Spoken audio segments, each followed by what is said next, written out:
ಭಾಗವತರಿಗೆಲ್ಲ ನಮಸ್ಕಾರಗಳು. ಶ್ರೀನಿವಾಸೇತಿ ಶ್ರೇಷ್ಠದಯಾ ಪಾತ್ರಂ ಗುಣಾನ್ವಿತಃ ಕೌಶಿಕೋನಂತರಂಗಾರ್ಯಶ್ಚಿರಂ ವಿಜೇತಾಂ ಭುವಿ ಯಸ್ತಾತ್ಮೀಯಭರಂ ವರಪ್ರದ ಗುರೋ ವೈರಾಗ್ಯ ಭಾಗ್ಯೋ ರಥೋ ವೇದಾಂತಾಮೃತಸಾರವಂತಮನಘಾತ್ ಶ್ರೀನಿವಾಸಾತ್ ಗುರೋಃ ಶ್ರೀಶೈಲಾನ್ವಯಕೌಸ್ತುಭಸ್ಸಿತನಯಂ ಶ್ರೇಯೋನಿಧೇ ಶ್ರೀನಿಧೇಃ ವಂದೇ ಸಾಧುಕಟಾಕ್ಷಕೇಳನಿಲಯಂ ಶ್ರೀಕೃಷ್ಣಸದ್ದೇಶಿಕಂ श्रीवासरङ्गपरकालमुनित्रयाप्तलक्ष्मात्मरक्षणयति त्वयुगागमान्तम् आचार्यभक्तिपरिपूतमनर्घशीलं गोपालदेशिकमुनिं गुरुमाश्रयामः। नारायणाख्यतिराजपदाब्जभृङ्गश्रीवासयोगिगुरुणार्पितभारमीशे भक्त्यादिपूर्णवरदारकृपात्तचिह्नं श्रीश्रीनिवासमुनिवर्यमहं प्रपद्ये। श्रीनारायणयोगीन्द्रवरदारकृपाश्रयं रङ्गेशपादविनतं श्रीनिवासमुनिं भजे। श्रीमान् वेङ्कटनाथार्य कवितार्किककेसरी वेदान्ताचार्यवर्यो मे सन्निधत्तां सदा हृदि यो नित्यमच्युतपदाम्बुजयुग्मरुक्मव्यामोहतस्तरितराणि दिनाय मेने अस्मद्गुरोर्भगवतोऽस्य देकसिन्धो रामानुजस्य चरणौ शरणं प्रपद्ये। यतीन्द्रकृतभाष्यार्थाय व्याख्यानेन दर्शिताः वरं सुदर्शनार्यं तं वन्दे कूरकुलाधिपम् येनोपनिषदां भाष्यं रामानुजमतानुगं रम्यं कृतं प्रपद्येतं रङ्गरामानुजं मुनिम् अद्भुतं यस्य विक्रान्तं वेदवीथीविशोधने अपरं निगमान्तार्घ्यं प्रपद्ये वीरराघवम् हतसि उच्चसच्छाय मञ्चितोरस्थलं श्रिया अञ्जनाचलशृङ्गारमञ्जलिर्मम गाहताम्। ॐ आप्यायन्तु ममाङ्गानि वाक्प्राणश्चक्षुश्रोत्रमथो बलमिन्द्रियाणि च सर्वाणि सर्वं ब्रह्मोपनिषदं माहं ब्रह्म निराकुर्यां मा ब्रह्म निराकरोत् निराकरणमस्तु निराकरणं मेऽस्तु तदात्मनि निरतेय उपनिषत्सु धर्माः ते मयि सन्तु ते मयि सन्तु। ॐ शान्ति शान्ति शान्तिः। शिवाय नमः।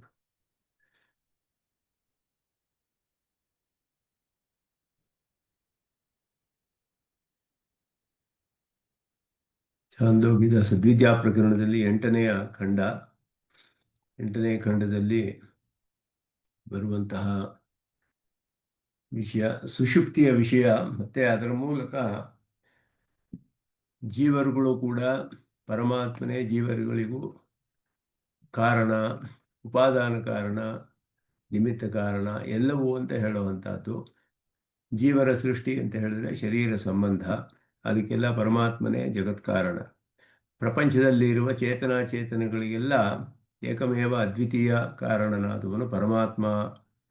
ಆರಂಭದಲ್ಲಿ ಕೇಳಿದ ಪ್ರಶ್ನೆ, ಆ ಪ್ರಶ್ನೆಗೆ ಉತ್ತರವನ್ನು ಕೊಡ್ತಾ ಮೊದಲು 7 ಖಂಡಗಳಲ್ಲಿ ಅಚೇತನ ಪ್ರಪಂಚವೆಲ್ಲ ಅಚೇತನ ಪ್ರಕೃತಿಯ ಪರಿಣಾಮ ವಿಶೇಷ, ತೇಜಸ್ಸು, ಅಪ್ಪು, ಅನ್ನ ಇವುಗಳಿಂದಲೇ ಎಲ್ಲವೂ ಅದರ ಪರಿಣಾಮ ವಿಶೇಷವೇ ಲೋಕದಲ್ಲೆಲ್ಲ ಕಂಡುಬರುವ ಎಲ್ಲ ಪ್ರಾಕೃತ ಪದಾರ್ಥಗಳು ಅನ್ನೋದನ್ನು ಕೆಲವು ದೃಷ್ಟಾಂತಗಳ ಮೂಲಕ ಎಲ್ಲ ನಿರೂಪಣೆ ಮಾಡಿ, ನಂತರ ಜೀವನ ವಿಷಯ ಹೇಳುವಾಗ ಜೀವಾತ್ಮರಿಗಳಿಗೂ ಕೂಡ ಪರಮಾತ್ಮನಿಂದಲೇ ಸೃಷ್ಟಿ, ಅವನಲ್ಲಿಯೇ ಹೋಗಿ ಸೇರ್ತಾರೆ ಲಯದಲ್ಲಿ, ಪ್ರಳಯದಲ್ಲಿ.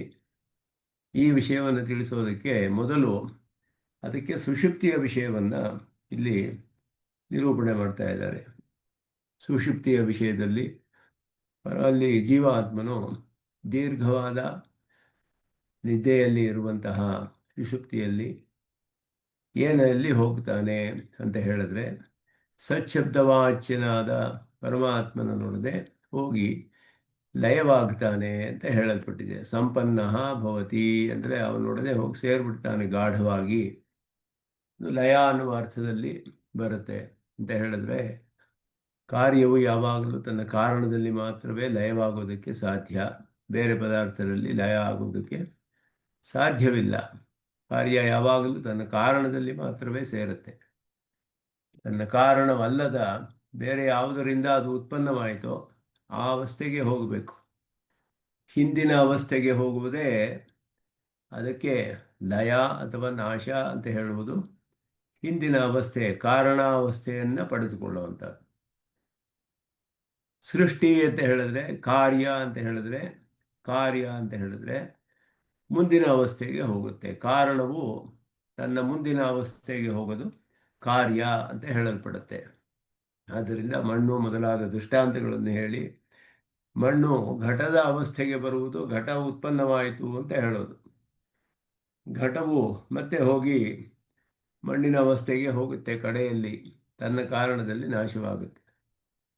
ಇದುವೇ ಕಾರ್ಯಕಾರಣ ಭಾವದಲ್ಲಿ ಪ್ರಧಾನವಾಗಿ ತಿಳಿಯಬೇಕಾದ್ದು.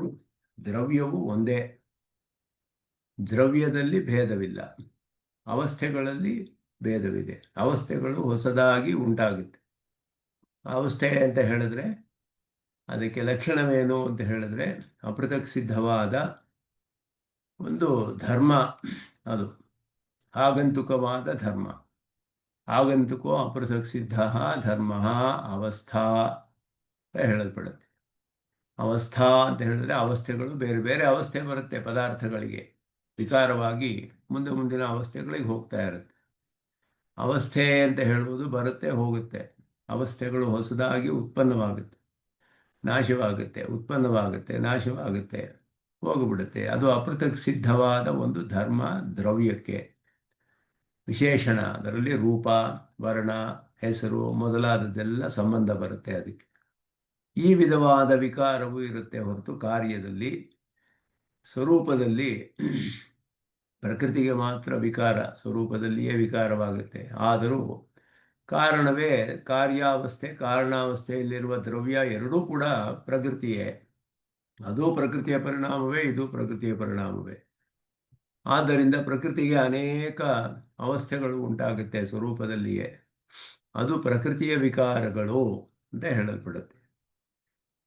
ಪುರುಷನಿಗೆ ಹೇಗೆ, ಜೀವಾತ್ಮರುಗಳಿಗೆ ಅಂತ ಹೇಳಿದ್ರೆ ಅವರಿಗೂ ಅವಸ್ಥಾಂತರಾಪತ್ತಿ ಕಾರ್ಯ ಅನ್ನೋದು ಉಂಟಾಗುತ್ತೆ.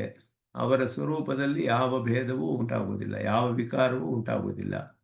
ಆದರೆ ಸ್ವಭಾವದಲ್ಲಿ, ಧರ್ಮಭೂತ ಜ್ಞಾನದಲ್ಲಿ ಸಂಕೋಚ ವಿಕಾಸಗಳು ಉಂಟಾಗುತ್ತೆ. ಪ್ರಕೃತಿಯ ಒಂದು ಸಂಬಂಧದಿಂದ ಅವರಿಗೆ ಅದು ಧರ್ಮಭೂತ ಜ್ಞಾನದಲ್ಲಿ ಸಂಕೋಚ ವಿಕಾಸಗಳು ಇದೇ ಅವರಿಗೆ ಬೇರೆ ಬೇರೆಯ ಜನ್ಮಗಳನ್ನು ಪಡೆಯುವುದಕ್ಕೆ ಕಾರಣವಾಗುತ್ತೆ. ಇದಕ್ಕೆಲ್ಲ ಮೂಲ ಕಾರಣ ಕರ್ಮ. ಕರ್ಮಕ್ಕೆ ಅನುಗುಣವಾಗಿ ಅವರ ಧರ್ಮಭೂತ ಜ್ಞಾನದಲ್ಲಿ ವ್ಯತ್ಯಾಸವಾಗಿ ಅವರಿಗೆ ಬೇರೆ ಬೇರೆ ಶರೀರಗಳೊಡನೆ ಸಂಬಂಧ ಬರುತ್ತೆ. ಪ್ರಕೃತಿಯೇ ಬೇರೆ, ಜೀವಾತ್ಮನೇ ಬೇರೆ. ಆ ಸಂಬಂಧವೇ ಅವನಿಗೆ ಜನನ ಅಂತ ಹೇಳಲ್ಪಡುತ್ತೆ, ಸಂಬಂಧ ಹೋದರೆ ಮರಣ ಅಂತ ಹೇಳಲ್ಪಡುತ್ತೆ. ಜೀವನಿಗೆ ಲಯ ಅಂತ ಹೇಳಿದ್ರೆ ಏನರ್ಥ ಅಂತ ಹೇಳಿದ್ರೆ, ಇಲ್ಲಿ ಶ್ರುತಿ ಹೇಳುವಾಗ ಸ್ವಂ ಅಪೀತೋ ಭವತಿ ಅಂತ ಹೇಳಿದೆ. ಎರಡು ವಾಕ್ಯಗಳಿದೆ ಇಲ್ಲಿ. ಒಂದು ವಾಕ್ಯದಲ್ಲಿ ಸಚ್ಶಬ್ದವಾಚ್ಯನಾದ ಪರಮಾತ್ಮನೊಡನೆ ಹೋಗಿ ಸೇರಿಬಿಡ್ತಾನೆ. ಎರಡನೆಯದು ವಾಕ್ಯದಲ್ಲಿ ತನ್ನಲ್ಲಿಯೇ ಲಯವಾಗಿಬಿಡ್ತಾನೆ. ಅದು ಶಬ್ದ ಹಾಗೆ ಹೇಳುವ ಹಾಗೆ ಇದೆ. ಸ್ವಂ ಅಂದರೆ ತನ್ನನ್ನು ಅಂತ ಅರ್ಥ. ಸತಾ ಅಂತ ಹೇಳುವಾಗ ಸ್ಪಷ್ಟವಾಗಿ ಸಚ್ಶಬ್ದವಾಚ್ಯವಾದ ಪರಮಾತ್ಮನೊಡನೆ, ಸದೇವ ಸೌಮ್ಯ ಅಂತ ಆರಂಭಿಸಿದಲ್ಲೇ ಸಚ್ಶಬ್ದದಿಂದ ಆರಂಭಿಸಿದೆ. ಆದ್ದರಿಂದ ಸಚ್ಶಬ್ದವು ಪರಮಾತ್ಮ ಜಗತ್ಕಾರಣಿಂದ ತದೈಕ್ಷತ ಬಹುಸ್ಯಾಂ ಪ್ರಜಾಯೇಯ ಇದೆಲ್ಲ ಹೇಳಲ್ಪಟ್ಟ ಸಚ್ಶಬ್ದವಾಚ್ಯನಾದ ಪರಮಾತ್ಮನನ್ನು ತಿಳಿಸುತ್ತೆ. ಸತಾ ಅಂದರೆ ಸತ್ತಿನೊಡನೆ, ಸಚ್ಶಬ್ದವಾಚ್ಯನಾದ ಪರಮಾತ್ಮನಲ್ಲಿ ಅವನೊಡನೆ ಹೋಗಿ ಲಯವಾಗಿಬಿಡ್ತಾನೆ. ಇದು ಮೊದಲ ವಾಕ್ಯ. ಎರಡನೆಯದು ಹೇಳ್ತು ಸ್ವಂ ಅಪೀತೋ ಭವತಿ, ತನ್ನಲ್ಲಿಯೇ ಸೇರಿಬಿಡ್ತಾನೆ ಅಂತ ಹೇಳಿ. ತನ್ನಲ್ಲಿಯೇ ಸೇರಿಬಿಡ್ತಾನೆ ಅಂತ ಹೇಳಿ ಇಲ್ಲಿ ಹೇಳಿದಾಗ ಮೊದಲು ಪರಮಾತ್ಮನೊಡನೆ ಸೇರುವುದು, ಆಮೇಲೆ ತನ್ನಲ್ಲಿ ಸೇರುವುದು ಅಂದರೆ ಏನರ್ಥ? ವಿರೋಧ ಬರುತ್ತಲ್ಲ. ಹೀಗೆ ಹೇಳಿದ್ರೆ ಎರಡೂ ಕೂಡ ಪರಮಾತ್ಮನನ್ನೇ ತಿಳಿಸುತ್ತೆ. ಸ್ವಂ ಶಬ್ದವೂ ಕೂಡ ಪರಮಾತ್ಮನೇ. ಜೀವ ಪರಮಾತ್ಮರಿಗೆ ಅಪೃಥಕ್ ಸಿದ್ಧವಾದ ಶರೀರಾತ್ಮ ಭಾವ ಸಂಬಂಧ ಇರೋದ್ರಿಂದ ಪರಮಾತ್ಮನೇ. ಅವನು ಜೀವ ಹೋಗಿ ತನ್ನಲ್ಲಿ ತಾನೇ ಲಯವಾಗುವುದಿಲ್ಲ, ತನಗೆ ತಾನೇ ಕಾರಣ ಅಲ್ಲ. ಅವನು ಪರಮಾತ್ಮನಿಂದಲೇ ಅವನಿಗೆ ಅಪೃಥಕ್ ಸಿದ್ಧವಾಗಿ ಸೂಕ್ಷ್ಮ ರೂಪದಲ್ಲಿರೋವನು ಸ್ಥೂಲ ರೂಪಕ್ಕೆ ಶರೀರ ಸಂಬಂಧ ಹೊಂದಿ ಬರ್ತಾನೆ. ಅವನ ಸ್ವರೂಪದಲ್ಲಿ ಯಾವ ಬದಲಾವಣೆಯೂ ಆಗೋದಿಲ್ಲ. ಆಗ ಸ್ವಭಾವದಲ್ಲಿ ಬದಲಾವಣೆ. ಆದರೆ ಶರೀರ ಸಂಬಂಧ ಬಂದಾಗ ರೂಪ ಎಲ್ಲ ಇರುತ್ತೆ ಅವನಿಗೆ, ದೇವ, ಮನುಷ್ಯ, ಸಿರಿಯ, ತಾವರ ಮೊದಲಾದದ್ದೆಲ್ಲ. ಆದ್ದರಿಂದ ಈ ಜೀವಾತ್ಮನಿಗೆ ಲಯ ಅಂತ ಹೇಳಿದ್ರೆ ಪರಮಾತ್ಮನೊಡನೆ ಮಾತ್ರವೇ ಸಾಧ್ಯ. ಅಲ್ಲಿಯೂ ಕೂಡ ಸ್ವರೂಪ ನಾಶ ಆಗೋದಕ್ಕೆ ಸಾಧ್ಯವಿಲ್ಲ. ಯಾಕೆ ಅಂದರೆ ಅವರು ನಿತ್ಯನಾದ ಪದಾರ್ಥ. ಆದ್ದರಿಂದ ಏಕೀಭಾವ ಅನ್ನೋದು ಹೇಳಬೇಕು. ಏಕೀಭಾವವನ್ನು ಹೇಳಬೇಕು. ಇಲ್ಲಿ ಸ್ವಶಬ್ದಕ್ಕೂ ಪರಮಾತ್ಮ ಅಂತ ಅರ್ಥ ಮಾಡಿ, ಸಚ್ಶಬ್ದವು ಪರಮಾತ್ಮ ಅನ್ನೋದು ಸ್ಪಷ್ಟವಾಗಿರುವಾಗ ಪರಮಾತ್ಮನಲ್ಲಿ ಹೋಗಿ ಲಯವಾಗ್ತಾನೆ, ತನ್ನಲ್ಲಿ ಲಯವಾಗ್ತಾನೆ. ಎರಡು ಸತಿ ಯಾಕೆ ಹೇಳಬೇಕು ಅನ್ನೋದು ಪ್ರಶ್ನೆ. ತನ್ನಲ್ಲಿ ತಾನೇ ಲಯವಾಗ್ಬಿಡ್ತಾನೆ ಅಂತ ಹೇಳಿದ್ರೆ, ಈ ಸಂಸಾರದ ಅವಸ್ಥೆಯಲ್ಲಿ ಜಾಗೃತ ಅವಸ್ಥೆ, ಸ್ವಪ್ನಾವಸ್ಥೆಗಳಲ್ಲಿ ಇರುವಂತಹ ಈ ಜಾಗೃತ ಅವಸ್ಥೆಯಲ್ಲೆಲ್ಲ ಎಲ್ಲವನ್ನೂ ತಿಳಿದಿರುವಂತಹ ತಾನು ದೇವ ಮನುಷ್ಯ ಮೊದಲಾದದ್ದೆಲ್ಲ ತಿಳಿದು ಅವನಿಗೆ ಜಾಗೃತನಾಗಿರುವ ಅವಸ್ಥೆಯಲ್ಲಿರುವ ಜೀವಾತ್ಮನಿಗೆ ಅಂತರ್ಯಾಮಿಯಾದ ಪರಮಾತ್ಮನು ಸುಷುಪ್ತಿಯಲ್ಲಿ ಹೋಗಿ ಪರಮಾತ್ಮನೊಡನೆ, ಇದೆಲ್ಲ ಇಲ್ಲದೆ ಇರುವ ಪರಮಾತ್ಮ ಒಬ್ಬ ಇದ್ದಾನೆ ಅಲ್ಲಿ ಅಂತರ್ಯಾಮಿಯಾಗಿ, ಅವರಿಬ್ಬರಿಗೂ ಒಂದೇ ಅನ್ನೋದು ತಿಳಿಸುತ್ತೆ. ಇದು ಲಯ ಅನ್ನೋದು ಆಗೋದಿಲ್ಲ, ಇಬ್ಬರು ಒಂದೇ. ಆ ಒಂದೇ ಅನ್ನೋದನ್ನ ಅವನೊಡನೆ ಏಕೀಭಾವವನ್ನು ಹೊಂದ್ತಾನೆ. ಅಂದರೆ ಅಲ್ಲಿ ಅವನಿಗೆ ಸುಷುಪ್ತಿಯಲ್ಲಿ ಪ್ರಾಣ ಒಂದು ಮಾತ್ರ ಕೆಲಸ ಮಾಡ್ತಾ ಇರುತ್ತೆ, ಮನಸ್ಸು ಕೂಡ ಕೆಲಸ ಮಾಡೋದಿಲ್ಲ. ಆ ಅವಸ್ಥೆಯಲ್ಲಿ ಅವನಿಗೆ ಏನು ತಿಳಿಯೋದಿಲ್ಲ, ನಾಮರೂಪಗಳೆಲ್ಲ ಅವನಿಗೆ ಯಾವುದು ಕೂಡ ತಿಳಿಯೋದಿಲ್ಲ. ಅವನಿಗೆ ಏನೂ ತಿಳಿಯದ ಒಂದು ಅವಸ್ಥೆಯಲ್ಲಿ ಇರ್ತಾನೆ, ಕಾರಣಾವಸ್ಥೆ ಅಂತ ಹೇಳುವಂಥದ್ದು, ಸೂಕ್ಷ್ಮ ಅವಸ್ಥೆಯಲ್ಲಿ. ಆ ಅವಸ್ಥೆಯಲ್ಲಿ ಇರ್ತಾನೆ. ಅದುವೇ ಸುಷುಪ್ತಿ ಅಂತ ಇಲ್ಲಿ ಹೇಳಲ್ಪಡುತ್ತೆ. ಅದರಿಂದಲೇ ಇಲ್ಲಿ ಸ್ವಪಿತಿ ಅಂತ ಹೇಳುವಾಗ ಸ್ವಮಪೀತಃ ಸ್ವಗುಹ್ಯಪೀತೋ ಭವತಿ ಸ್ವಂ ಹಿ ಅಪೀತೋ ಭವತಿ ಅಂತ ಹೇಳಲ್ಪಟ್ಟಿದೆ. ಇದಾದ ಮೇಲೆ ಮುಂದಿನ ವಾಕ್ಯಗಳಲ್ಲಿ ಸ್ಪಷ್ಟವಾಗಿ ತಿಳಿಸ್ತಾರೆ. ಮುಂದಿನ ವಾಕ್ಯಗಳಲ್ಲಿ ಬರುವ ವಾಕ್ಯಗಳನ್ನು ಇಲ್ಲಿಯೇ ವ್ಯಾಖ್ಯಾನ ಮಾಡ್ತಾರೆ ವ್ಯಾಖ್ಯಾನಕಾರರು ಬಹಳ ವಿಸ್ತಾರವಾಗಿ. ಆದ್ದರಿಂದ ಆ ವಾಕ್ಯಗಳನ್ನು ಮೊದಲು, ಮುಖ್ಯವಾದ 2 ವಾಕ್ಯಗಳು, ಅದನ್ನು ನೋಡಿ ಆಮೇಲೆ ಈ ವ್ಯಾಖ್ಯಾನಕ್ಕೆ ಬರಬಹುದು. ಯಾಕೆಂದರೆ ಇಲ್ಲಿ ಆಗಲೇ ಆ ವಾಕ್ಯಕ್ಕೆಲ್ಲ ವ್ಯಾಖ್ಯಾನ ಮಾಡಿಬಿಟ್ಟಿದ್ದಾರೆ. ಅಲ್ಲಿ ಇನ್ನೂ ಆ ವಾಕ್ಯವೇ ಬಂದಿಲ್ಲ, ಅದಕ್ಕೆ ಮೊದಲೇ ಅದನ್ನು ವ್ಯಾಖ್ಯಾನ ಮಾಡ್ತಾರೆ. ಬಹಳ ವಿಸ್ತಾರವಾದ ವಿಚಾರ. ಈ ವಿಚಾರ ಎಲ್ಲರೂ ಕೂಡ ವಿಚಾರ ಮಾಡಿರುವಂತಹದ್ದು ವಿಸ್ತಾರವಾಗಿ. ಎಷ್ಟು ಪೇಜಸ್ ಇದೆ ಅಂತ ನೋಡಿದ್ರೆ ಗೊತ್ತಾಗುತ್ತೆ ನಮಗೆ, ಅಷ್ಟು ವಿಸ್ತಾರವಾದ ವ್ಯಾಖ್ಯಾನ ಇದೆ ಇದಕ್ಕೆ. ಅದರಲ್ಲಿ ಕಡೆಯಲ್ಲಿ ಬರುವ ಇದೇ 8ನೇ ಖಂಡದ ವಾಕ್ಯವೇ ಇದು. ಸಯಥಾ ಶಕುನಿ ಸೂತ್ರೇಣ ಪ್ರಬದ್ಧ. ಒಂದು ಪಕ್ಷಿ, ಶಕುನಿ ಅಂದರೆ ಒಂದು ಪಕ್ಷಿ, ಒಂದು ದಾರದಲ್ಲಿ ಕಟ್ಟಿರ್ತಾನೆ. ಒಂದು ಕೋಲಿಗೆ ಒಂದು ಕಡೆ ಒಂದು ಗೂಟ ಹಾಕಿಬಿಟ್ಟು ಅದಕ್ಕೆ ಒಂದು ದಾರ ಕಟ್ಟಿ ಪಕ್ಷಿಯನ್ನು ಅದಕ್ಕೆ ಕಟ್ಟಿಬಿಟ್ಟಿರ್ತಾನೆ. ಆ ಪಕ್ಷಿಯು ದಿಶಂ ದಿಶಂ ಪತಿತ್ವಾ, ದಿಕ್ಕು ದಿಕ್ಕುಗಳಲ್ಲೆಲ್ಲ ಹಾರಿ ಹೋಗಿ ಅನ್ಯತ್ರ ಆಯತನಂ ಅಲಬ್ಧ್ವಾ, ಬೇರೆ ಕಡೆ ಅದಕ್ಕೆ ಆಶ್ರಯವು ಸಿಗದೇ ಇರುವಾಗ ಬಂಧನಮೇವ ಉಪಶ್ರಯತೆ, ಎಲ್ಲಿ ಬಂಧಿಸಲ್ಪಟ್ಟಿದೆಯೋ ಅಲ್ಲಿಯೇ ಬಂದು ಕೂತ್ಕೊಳ್ಳುತ್ತೆ. ಮತ್ತೆ ದಾರಕ್ಕೆ ಕಟ್ಟಿಬಿಟ್ಟಿರ್ತಾ ಒಂದು ಪಕ್ಷಿ ಈ ಕಡೆ ಹಾರುತ್ತೆ, ಆ ಕಡೆ ಹಾರುತ್ತೆ, ಇನ್ನೊಂದು ಕಡೆ ಹಾರುತ್ತೆ, ಎಲ್ಲ ಕಡೆಯೂ ಹಾರಿ ಹಾರಿ ಹಾರಿ ಎಲ್ಲಿಯೋ ಅದಕ್ಕೆ ಕುಳಿತುಕೊಳ್ಳೋದಕ್ಕೆ ಜಾಗ ಸಿಗದೆ ಬಂದು ಇದಕ್ಕೆ ಕೋಲಿನ ಮೇಲೆ ಮತ್ತೆ ಬಂದು ಕೂತ್ಕೊಳ್ಳುತ್ತೆ. ಅದು ಹಾಗೆ ಉದಾಹರಣೆ ಕೊಡುವಾಗ ದೃಷ್ಟಾಂತ ಇದು ಲೌಕಿಕವಾದದ್ದು. ಸುಷುಪ್ತಿಗೆ ಏವಮೇವ ಖಲು ಸೌಮ್ಯ ತನ್ಮನೋ ದಿಶಂ ದಿಶಂ ಪತಿತ್ವಾ, ಇವನ ಮನಸ್ಸು ಜಾಗೃತ ಅವಸ್ಥೆಯಲ್ಲಿಯೋ ಸ್ವಪ್ನಾವಸ್ಥೆಯಲ್ಲಿಯೋ ಬೇರೆ ಎಲ್ಲೆಲ್ಲೋ ಹೋಗ್ತಾ ಇರುತ್ತೆ, ಕೆಲಸ ಮಾಡ್ತಾ ಇರುತ್ತೆ. ಜಾಗೃತ ಅವಸ್ಥೆಯಲ್ಲಿ ಇಂದ್ರಿಯಗಳ ಮೂಲಕ ಎಲ್ಲ ಬೇಕಾದಷ್ಟು ವಿಷಯಗಳಲ್ಲಿ ಹೋಗ್ತಾ ಇರುತ್ತೆ ಮನಸ್ಸು. ಸ್ವಪ್ನದಲ್ಲಿಯೂ ಬೇಕಾದಷ್ಟು ಅನುಭವಿಸ್ತಾನೆ. ಎಲ್ಲೆಲ್ಲಿಯೋ ಹೋಗಿರುತ್ತೆ, ಎಲ್ಲೂ ಒಂದು ಕಡೆ ನಿಲ್ಲೋದಿಲ್ಲ, ಅದು ಹೋಗ್ತಾನೆ ಇರುತ್ತೆ. ಎಲ್ಲೋ ಜಾಗೃತ ಅವಸ್ಥೆಯಲ್ಲಿ ಅಂತೂ ಒಂದು ಕ್ಷಣ ಮನಸ್ಸು ನಿಲ್ಲೋದಿಲ್ಲ ಒಂದು ಕಡೆ. ಎಲ್ಲ ಕಡೆಯೂ ಹೋಗಿ ಹೋಗಿ ಹೋಗಿ ಒಂದು ಪಕ್ಷಿಯಂತೆ ಹಾರಿ ಹಾರಿ ಅನ್ಯತ್ರಾಯತನ ಮಲಬ್ಧ್ವಾ, ಎಲ್ಲೂ ಅದಕ್ಕೆ ನಿಲ್ಲಕ್ಕೆ ಸಾಧ್ಯವಾಗದೇ ಇರುವಾಗ ಸುಷುಪ್ತಿಗೆ ಹೋದಾಗ ಪ್ರಾಣಮೇವ ಉಪಶ್ರಯತೆ, ಪ್ರಾಣವನ್ನು ಹೋಗಿ ಸೇರಿಬಿಡುತ್ತೆ. ಪ್ರಾಣವೇ ಅದಕ್ಕೆ ಆಶ್ರಯ. ಅಲ್ಲಿ ಪ್ರಾಣಬಂಧನಂ ಹಿ ಸೌಮ್ಯ ಮನಃ, ಪ್ರಾಣಕ್ಕೆ ಕಟ್ಟಿ ಹಾಕಲ್ಪಟ್ಟಿದೆ ಮನಸ್ಸು.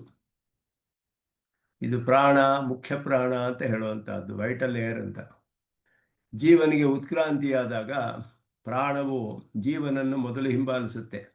ಪ್ರಾಣಕ್ಕೂ ಜೀವಕ್ಕೂ ಸಾಹಚರ್ಯ ಯಾವಾಗಲೂ ಬಿಟ್ಟಿರೋದಿಲ್ಲ. ಪ್ರಾಣವು ಜೀವನನ್ನು ಹಿಂಬಾಲಿಸುತ್ತೆ. ಜೀವ ಶರೀರವನ್ನು ಬಿಟ್ಟು ಹೊರಟ್ರೆ ತಕ್ಷಣವೇ ಪ್ರಾಣ ಅವನ ಹಿಂದೆ ಹೋಗುತ್ತೆ. ಪ್ರಾಣ ಅನುತ್ಕ್ರಾಮತಿ, ಪ್ರಾಣವು ಹೊರಟ ತಕ್ಷಣ ಎಲ್ಲ ಇಂದ್ರಿಯಗಳು ಆ ಪ್ರಾಣದ ಹಿಂದೆ ಹೋಗ್ಬಿಡುತ್ತವೆ. ಆದ್ದರಿಂದ 11 ಇಂದ್ರಿಯಗಳು ಕೂಡ ಪ್ರಾಣಮುತ್ಕ್ರಾಮಂತಂ ಸರ್ವೇ ಪ್ರಾಣಾಹ ಅನುತ್ಕ್ರಾಮಂತಿ ಅಂತ ಉಪನಿಷತ್ತು ಹೇಳುತ್ತೆ. ಪ್ರಾಣಾಹ ಅಂದರೆ ಅಲ್ಲಿ ಇಂದ್ರಿಯಗಳು ಅಂತ ಅರ್ಥ. ಇಂದ್ರಿಯಗಳೆಲ್ಲ ಪ್ರಾಣವನ್ನು ಹೋಗಿ ಅನುಸರಿಸಿ ಹೋಗೋದರಿಂದ ಪ್ರಾಣವು ಇಂದ್ರಿಯಗಳಿಗೆ ಆಶ್ರಯ ಅನ್ನೋದು ಅದಕ್ಕೆ ಮುಖ್ಯ ಪ್ರಾಣ ಅಂತ ಹೇಳಲ್ಪಡುತ್ತೆ. ಇಂದ್ರಿಯಗಳೆಲ್ಲ ಅದರೊಡನೆ ಪೈಪೋಟಿ ಮಾಡಿ ನೀನೇ ಬಹಳ ಶ್ರೇಷ್ಠ ಜ್ಯೇಷ್ಠ ಅಂತ ಒಪ್ಕೊಂಡಿರ್ತವೆ. ಅದರಿಂದ ಮುಖ್ಯ ಪ್ರಾಣ ಅಂತ ಹೇಳುವಂತಹ ಜೀವಾತ್ಮ ಈ ಪ್ರಾಣವು ಅದು ಒಂದು ಮಾತ್ರ ಕೆಲಸ ಮಾಡ್ತಾ ಇರುತ್ತೆ ಸುಷುಪ್ತಿಯಲ್ಲಿ. ಮಿಕ್ಕ ಇಂದ್ರಿಯಗಳೆಲ್ಲ ಹೋಗಿ ಆ ಪ್ರಾಣನೊಡನೆ ಹೋಗಿ ಸೇರಿಬಿಟ್ಟಿರುತ್ತೆ. ಇಂದ್ರಿಯಗಳಿಗೂ ಕೂಡ ಪ್ರಾಣವು ಕಾರಣ ಅಲ್ಲ. ಕಾರ್ಯಕಾರಣ ಭಾವವನ್ನು ಬಹಳ ಪ್ರಧಾನವಾಗಿ ನಾವು ಮನಸ್ಸಿನಲ್ಲಿ ಇಟ್ಕೊಳ್ಬೇಕು. ಇದು ಅಧ್ಯಯನ ಮಾಡುವಾಗ ಇದೆಲ್ಲ ಪ್ರಾಣಕ್ಕೆ ಯಾವುದು ಪ್ರಾಣ ಅನ್ನೋದು ಒಂದು ವಾಯು ವಿಶೇಷ. ವಾಯು ಎಲ್ಲಿಂದ ಉತ್ಪತ್ತಿಯಾಗುತ್ತೆ ಅಂತ ಹೇಳಿದ್ರೆ ತಾಮಸ ಅಹಂಕಾರದಿಂದ ತನ್ಮಾತ್ರೆಗಳು ಉತ್ಪನ್ನವಾಗಿ ಪಂಚಭೂತಗಳು ಉತ್ಪನ್ನವಾಗುವುದರಲ್ಲಿ ಆ ವಾಯು ಅನ್ನೋದು ಅಲ್ಲಿ ಉತ್ಪನ್ನವಾಗುತ್ತೆ. ಅದರಲ್ಲಿಯೂ ಸಾಮಾನ್ಯವಾದ ವಾಯು ಅಲ್ಲ, ಇದು ಒಂದು ವಿಶೇಷವಾದ ವಾಯು, ಅದು ಒಂದು ಉತ್ಪನ್ನವಾಗುತ್ತೆ ಅಲ್ಲಿ ಅಂತ ಹೇಳಬೇಕು. ವಾಯುವೇ ಅದು, ಆದರೆ ವಿಶೇಷವಾದ ವಾಯು, ಅದಕ್ಕೊಂದು ಬೇರೆ ಸಾಮರ್ಥ್ಯ ಇರುತ್ತೆ. ಇದಕ್ಕೆ ತನ್ಮಾತ್ರೆಗಳು ಕಾರಣ. ತನ್ಮಾತ್ರೆಗೆ ತಾಮಸ ಅಹಂಕಾರ ಕಾರಣ, ಅದಕ್ಕೆ ಮಹತ್ ಕಾರಣ, ಅದಕ್ಕೆ ಮೂಲ ಪ್ರಕೃತಿ ಕಾರಣ ಅವ್ಯಕ್ತ. ಇಂದ್ರಿಯಗಳು ಎಲ್ಲಿಂದ ಉತ್ಪನ್ನವಾಗುತ್ತೆ ಅಂದರೆ ಸಾತ್ವಿಕ ಅಹಂಕಾರದಿಂದ ಉತ್ಪನ್ನವಾಗುತ್ತೆ. ಆದ್ದರಿಂದ ಪ್ರಾಣಕ್ಕೂ ಇಂದ್ರಿಯಗಳಿಗೂ ಕಾರ್ಯಕಾರಣ ಭಾವ ಇಲ್ಲ ಪರಸ್ಪರವಾಗಿ. ಪ್ರಾಣ ಅನ್ನೋದು ಭೌತಿಕವಾದದ್ದು, ಇಂದ್ರಿಯ ಅನ್ನೋದು ಅಹಂಕಾರಿಕ ಅಂತ ಹೇಳ್ತೀವಿ. ಅಹಂಕಾರದಿಂದ ತತ್ವದಿಂದ ಅದರ ಪರಿಣಾಮವಾದ ಒಂದು ಪ್ರಕೃತಿಯ ವಿಶೇಷ ಅವಸ್ಥೆ ಅದು. ಪ್ರಕೃತಿಯೇ ಇದೆಲ್ಲವೂ ಕೂಡ ಸತ್ವ ರಜಸ್ಸು ತಮಸ್ಸು 3 ಗುಣಗಳನ್ನು ಉಳ್ಳ ತ್ರಿಗುಣವಾದ ಪ್ರಕೃತಿಯೇ ಇದೆಲ್ಲ ಪದಾರ್ಥಗಳು, ಅದರ ಬೇರೆ ಬೇರೆ ಅವಸ್ಥೆಗಳು ಅಷ್ಟೇ. ಆದ್ದರಿಂದ ಅವ್ಯಕ್ತ, ಮಹತ್ತು, ಅಹಂಕಾರ. ಅಹಂಕಾರದಲ್ಲಿ 3 ವಿಧವಿದೆ, ಸತ್ವ ರಜಸ್ ತಮಸ್ಸು. ಸಾತ್ವಿಕ ಅಹಂಕಾರಕ್ಕೆ ರಜಸ್ಸು ಸಹಾಯ ಮಾಡಿ 11 ಇಂದ್ರಿಯಗಳು ಉತ್ಪನ್ನ ಅದರ ಪರಿಣಾಮವಾಗುತ್ತೆ, ಇಂದ್ರಿಯಗಳಾಗಿ ಪರಿಣಾಮ ಹೊಂದುತ್ತೆ. ಆಶ್ಚರ್ಯವಾಗಿ ಆ ತತ್ವವು ಇಂದ್ರಿಯಗಳಾಗಿ ಪರಿಣಾಮ ಹೊಂದಿ ಈ ತಾಮಸ ಅಹಂಕಾರವು ಹಾಗೆಯೇ ರಾಜಸ ಅಹಂಕಾರದೊಡನೆ ಸೇರಿ ತನ್ಮಾತ್ರೆಗಳು ಪಂಚಭೂತಗಳು ಎಲ್ಲ ಸೃಷ್ಟಿಯಾಗಿ ಇದರಿಂದ ದೇಹ ಪ್ರಾಣ ಎಲ್ಲ ಬರುತ್ತೆ. ಇದೆಲ್ಲವನ್ನು ಸೇರಿಸಿ ಜೀವಾತ್ಮನನ್ನು ಒಳಗಡೆ ಕರೆದುಕೊಂಡು ಬಿಡ್ತಾನೆ ಪರಮಾತ್ಮ. ಆಗ ಅವನಿಗೆ ಮನುಷ್ಯ ದೇವ ಮೊದಲಾದ ಹೆಸರುಗಳೆಲ್ಲ ಬರುತ್ತೆ. ಅವನಿಗೆ ನಾಮ ರೂಪ ಎಲ್ಲ ಉಂಟಾಗುತ್ತೆ. ಅನೇನ ಜೀವೇನ ಆತ್ಮನ ಅನುಪ್ರವಿಶ್ಯ ನಾಮರೂಪೇ ವ್ಯಾಕರವಾಣಿ ಅಂತ ಹೇಳೋದು. ಇದುವೇ ಇಲ್ಲಿ ಸೃಷ್ಟಿಯಲ್ಲಿ ಕಾರ್ಯಕಾರಣ ಭಾವ. ಆದ್ದರಿಂದ ಇಲ್ಲಿ ಪ್ರಾಣವನ್ನು ಹೋಗಿ ಉಪಶ್ರಯತೆ ಅಂತ ಹೇಳಿದ್ರೆ ಅದರೊಡನೆ ಒಂದಾಗಿ ಇರುತ್ತೆ ಅಂತ ಅರ್ಥ ಅಷ್ಟೇ ಹೊರತು ಲಯವಲ್ಲ. ಇಲ್ಲಿ ಲಯ ಅಂತ ಹೇಳಿದ್ರೆ ಸ್ವರೂಪ ನಾಶವಿಲ್ಲ, ಅದರೊಡನೆ ಹೋಗಿ ಏಕೀಭಾವದಿಂದ ಇರುತ್ತೆ ಅಷ್ಟೇನೆ. ಮತ್ತೆ ಎಲ್ಲ ಹೊರಗಡೆ ಬರುತ್ತೆ, ಇಂದ್ರಿಯಗಳೆಲ್ಲ ಅದರ ಜಾಗಕ್ಕೆ ಹೋಗಿ ಸೇರಿಕೊಳ್ಳುತ್ತೆ. ಉಪನಿಷತ್ತು ಬೃಹದಾರಣ್ಯಕ ಒಂದು ಕಡೆ ಹೇಳುತ್ತೆ ಆಶ್ಚರ್ಯವಾಗಿ, ಹೇಳುವಾಗ ನಿಧಾನವಾಗಿ ಹೇಳಬೇಕು ಅಂತ ಉಪನಿಷತ್ತು ತಿಳಿಸುತ್ತೆ ನಮಗೆ. ಇಲ್ಲದೆ ಹೋದರೆ ಈ ಪ್ರಾಣಕ್ಕೆ ಹೋಗಿ ಸೇರುವ ಸುಷುಪ್ತಿಯಲ್ಲಿ ಇಂದ್ರಿಯಗಳು ಬೇರೆ ಎಲ್ಲೆಲ್ಲೋ ಹೋಗ್ಬಿಡುತ್ತೆ, ತನ್ನ ಸ್ಥಾನಕ್ಕೆ ಹೋಗದೆ ಒಂದು ಇಂದ್ರಿಯ ಇನ್ನೊಂದು ಕಡೆ ಹೋಗ್ಬಿಡುತ್ತೆ. ನಮಗೆ ಒಂದು ವಿಧವಾದ ಭ್ರಮೆ ಆಗ್ಬಿಡುತ್ತೆ. ತಕ್ಕಂತೆ ಎದ್ದರೆ ಚಟ್ಟನೆ ಎದ್ದರೆ ಏನಾಗುತ್ತೆ, ನಿದ್ದೆಯಿಂದ ದೀರ್ಘ ನಿದ್ದೆಯಲ್ಲಿರುವಾಗ ಏನು ತಿಳಿಯೋದಿಲ್ಲ, ಒಂದು ಕ್ಷಣ ಎಲ್ಲಿದ್ದೀವಿ ಏನು ಮಾಡ್ತಿದ್ದೀವಿ ಅಂತ ಗೊತ್ತಾಗೋದಿಲ್ಲ. ಉಪನಿಷತ್ತು ತಿಳಿಸುತ್ತೆ ಅದನ್ನು. ಆ ಇಂದ್ರಿಯಗಳು ಎಲ್ಲೆಲ್ಲೋ ಹೋಗ್ಬಿಡುತ್ತೆ, ತಕ್ಷಣ ಹಾಗೆ ಎದ್ದುಬಿಟ್ರೆ ನಿಧಾನವಾಗಿ ಹೇಳಬೇಕು ಅಂತ ಹೇಳುತ್ತೆ ಉಪನಿಷತ್ತು. ಇದೆಲ್ಲ ಈ ಕಾರ್ಯಕಾರಣ ಭಾವ ಅನ್ನೋದು ಪ್ರಧಾನವಾದದ್ದು, ಇದರಲ್ಲಿ ಮೂಲವಾದ ವಿಷಯ. ಕಾರ್ಯಕಾರಣ ಭಾವವೇ ಇಲ್ಲಿ ಪ್ರಧಾನವಾಗಿ ಉಪದೇಶವಾಗ್ತಾ ಇರೋದು. ಇಲ್ಲಿ ಆ ಜಗತ್ಕಾರಣವಾದ ಪರಮಾತ್ಮನ ಉಪಾಸನೆಯಿಂದಲೇ ಮೋಕ್ಷ ಅಂತ ಹೇಳಿ ಸಚ್ಶಬ್ದವಾಚ್ಯನಾದ ಪರಮಾತ್ಮ ಅವನು ಜಗತ್ಕಾರಣವಾದ ಪದಾರ್ಥವನ್ನೇ ನಾವು ಧ್ಯಾನ ಮಾಡಿದ್ರೆ ಮೋಕ್ಷ. ಸಚ್ಶಬ್ದವಾಚ್ಯವಾದದ್ದೇ ಜಗತ್ಕಾರಣ, ಅವನೇ ಏಕೈಕ ಜಗತ್ಕಾರಣ. ಅದನ್ನು ನಿರೂಪಣೆ ಮಾಡಿ ಅವನ ಉಪಾಸನೆ ಹೇಳಿ ಮೋಕ್ಷಕ್ಕೆ ಫಲ ಬರುತ್ತೆ ಅಂತ ಹೇಳುವ ಪ್ರಕರಣ ಇದು, ಸದ್ವಿದ್ಯಾ ಪ್ರಕರಣ ಅಂತ ಹೇಳೋದು. ಅದರಲ್ಲಿ ಈ ಪ್ರಾಕೃತ ಪದಾರ್ಥಗಳೆಲ್ಲ ಅವನಿಂದಲೇ ಸೃಷ್ಟಿಯಾಯಿತು, ಅವನೇ ಅದಕ್ಕೆ ಉಪಾದಾನ ನಿಮಿತ್ತ ಅಂತ ಹೇಳಿ ಈಗ ಜೀವಾತ್ಮರುಗಳ ವಿಷಯ ಹೇಳ್ತಿರುವಾಗ ಸುಷುಪ್ತಿಯಲ್ಲಿ ಮೊದಲು ಎಲ್ಲ ಇಂದ್ರಿಯಗಳು ಹೋಗಿ ಪ್ರಾಣವನ್ನು ಹೋಗಿ ಸೇರಿಬಿಡುತ್ತೆ ಅನ್ನೋದನ್ನು ಹೇಳಿ ಪ್ರಾಣವನ್ನು ಹೋಗಿ ಸೇರಿಬಿಡುತ್ತೆ. ಹೇಗೆ ಒಂದು ಪಕ್ಷಿ ಎಲ್ಲ ಕಡೆ ಹೋಗಿ ಎಲ್ಲಿಯೂ ಆಶ್ರಯ ಸಿಗದೆ ತಾನು ಎಲ್ಲಿ ಕಟ್ಟ ಹಾಕಲ್ಪಟ್ಟಿದ್ದಾರೋ ಅಲ್ಲಿಯೇ ಹೋಗಿ ಆಶ್ರಯಿಸುತ್ತೋ ಹಾಗೆ ಅಂತ ಹೇಳಿ, ಅದಾದ ಮೇಲೆ ಅವನು ಹಸಿವು ಮತ್ತು ಬಾಯಾರಿಕೆ ಇದನ್ನು ತಿಳಿಸ್ತಾನೆ. ಅಶನಾಯ ಪಿಪಾಸೆ ಅಂತ ಹೇಳಿ ಆ ಪುರುಷನಿಗೆ ಇದು ಅಶನಾಯ ಪಿಪಾಸ. ಅಶನಾಯ ಅಂದರೆ ಹಸಿವು, ಪಿಪಾಸ ಅಂದರೆ ಬಾಯಾರಿಕೆ ಅಂತ ಅರ್ಥ. ಯತ್ರ ಇದತ್ ಪುರುಷ ಅಶಿಶಿಷತಿ ಅಂದರೆ ಅವನಿಗೆ ಹಸುವಾದಾಗ ಅಂತ ಅರ್ಥ. ಆಪಯೇವ ತದಶಿತಂ ನಯಂತೆ, ತಿಂದಿದ್ದನ್ನು ಅಪ್ಪು ಕರೆದುಕೊಂಡು ಹೋಗುತ್ತಂತೆ, ಅಪ್ಪು ಕರೆದುಕೊಂಡು ಹೋಗುತ್ತೆ ಊಟವನ್ನು ಅಂತ ಹೇಳಿದೆ, ಅನ್ನವನ್ನು. ತದು ಯಥಾ ಗೋನಾಯ ಅಶ್ವನಾಯ ಪುರುಷನಾಯ ಇತಿ ಏವಂ ತದಪಯೇವ ಆಚಕ್ಷತೆ ಅಶನಾಯ ಇತಿ. ಅಶನಾಯ ಅಂತ ಹೆಸರು ಹೇಗೆ ಬಂತು ಅನ್ನೋ ವಿವರಣೆ ಮಾಡುತ್ತೆ ಉಪನಿಷತ್ತು. ಅಶನಾಯ ಅನ್ನೋದು ಪ್ರಸಿದ್ಧವಾದ ಶಬ್ದ, ಹಸುವಿಯು ಅಂತ ಹೇಳೋದಕ್ಕೆ. ಹೇಗೆ ಬಂತು ಅಂದರೆ, ಒಬ್ಬ ಹಸುವನ್ನು ಕರೆದುಕೊಂಡು ಹೋಗೋವನಿಗೆ ಗೋನಾಯ ಅಂತ ಹೇಳ್ತೀವಿ, ಹಸುವನ್ನು ಕರೆದುಕೊಂಡು ಹೋಗ್ತಾನೆ.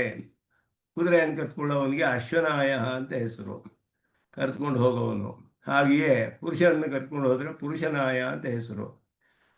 ಹಾಗೆಯೇ ಅನ್ನವನ್ನು ತಿಂದಿದ್ದನ್ನು ಕರೆದುಕೊಂಡು ಹೋಗೋದು ಅಶನಾಯ ಅಂತ ಹೇಳಿದ್ಬಿಡುತ್ತೆ. ಅಶನ ತಿಂದಿದ್ದನ್ನು ಕರೆದುಕೊಂಡು ಹೋಗುತ್ತೆ, ಅದಕ್ಕೆ ಅಪ್ಪಂತ ಹಸುವಿಗೆ, ಇದಕ್ಕೆ ಅಪ್ಪಿಗೆ ಆ ಹೆಸರು.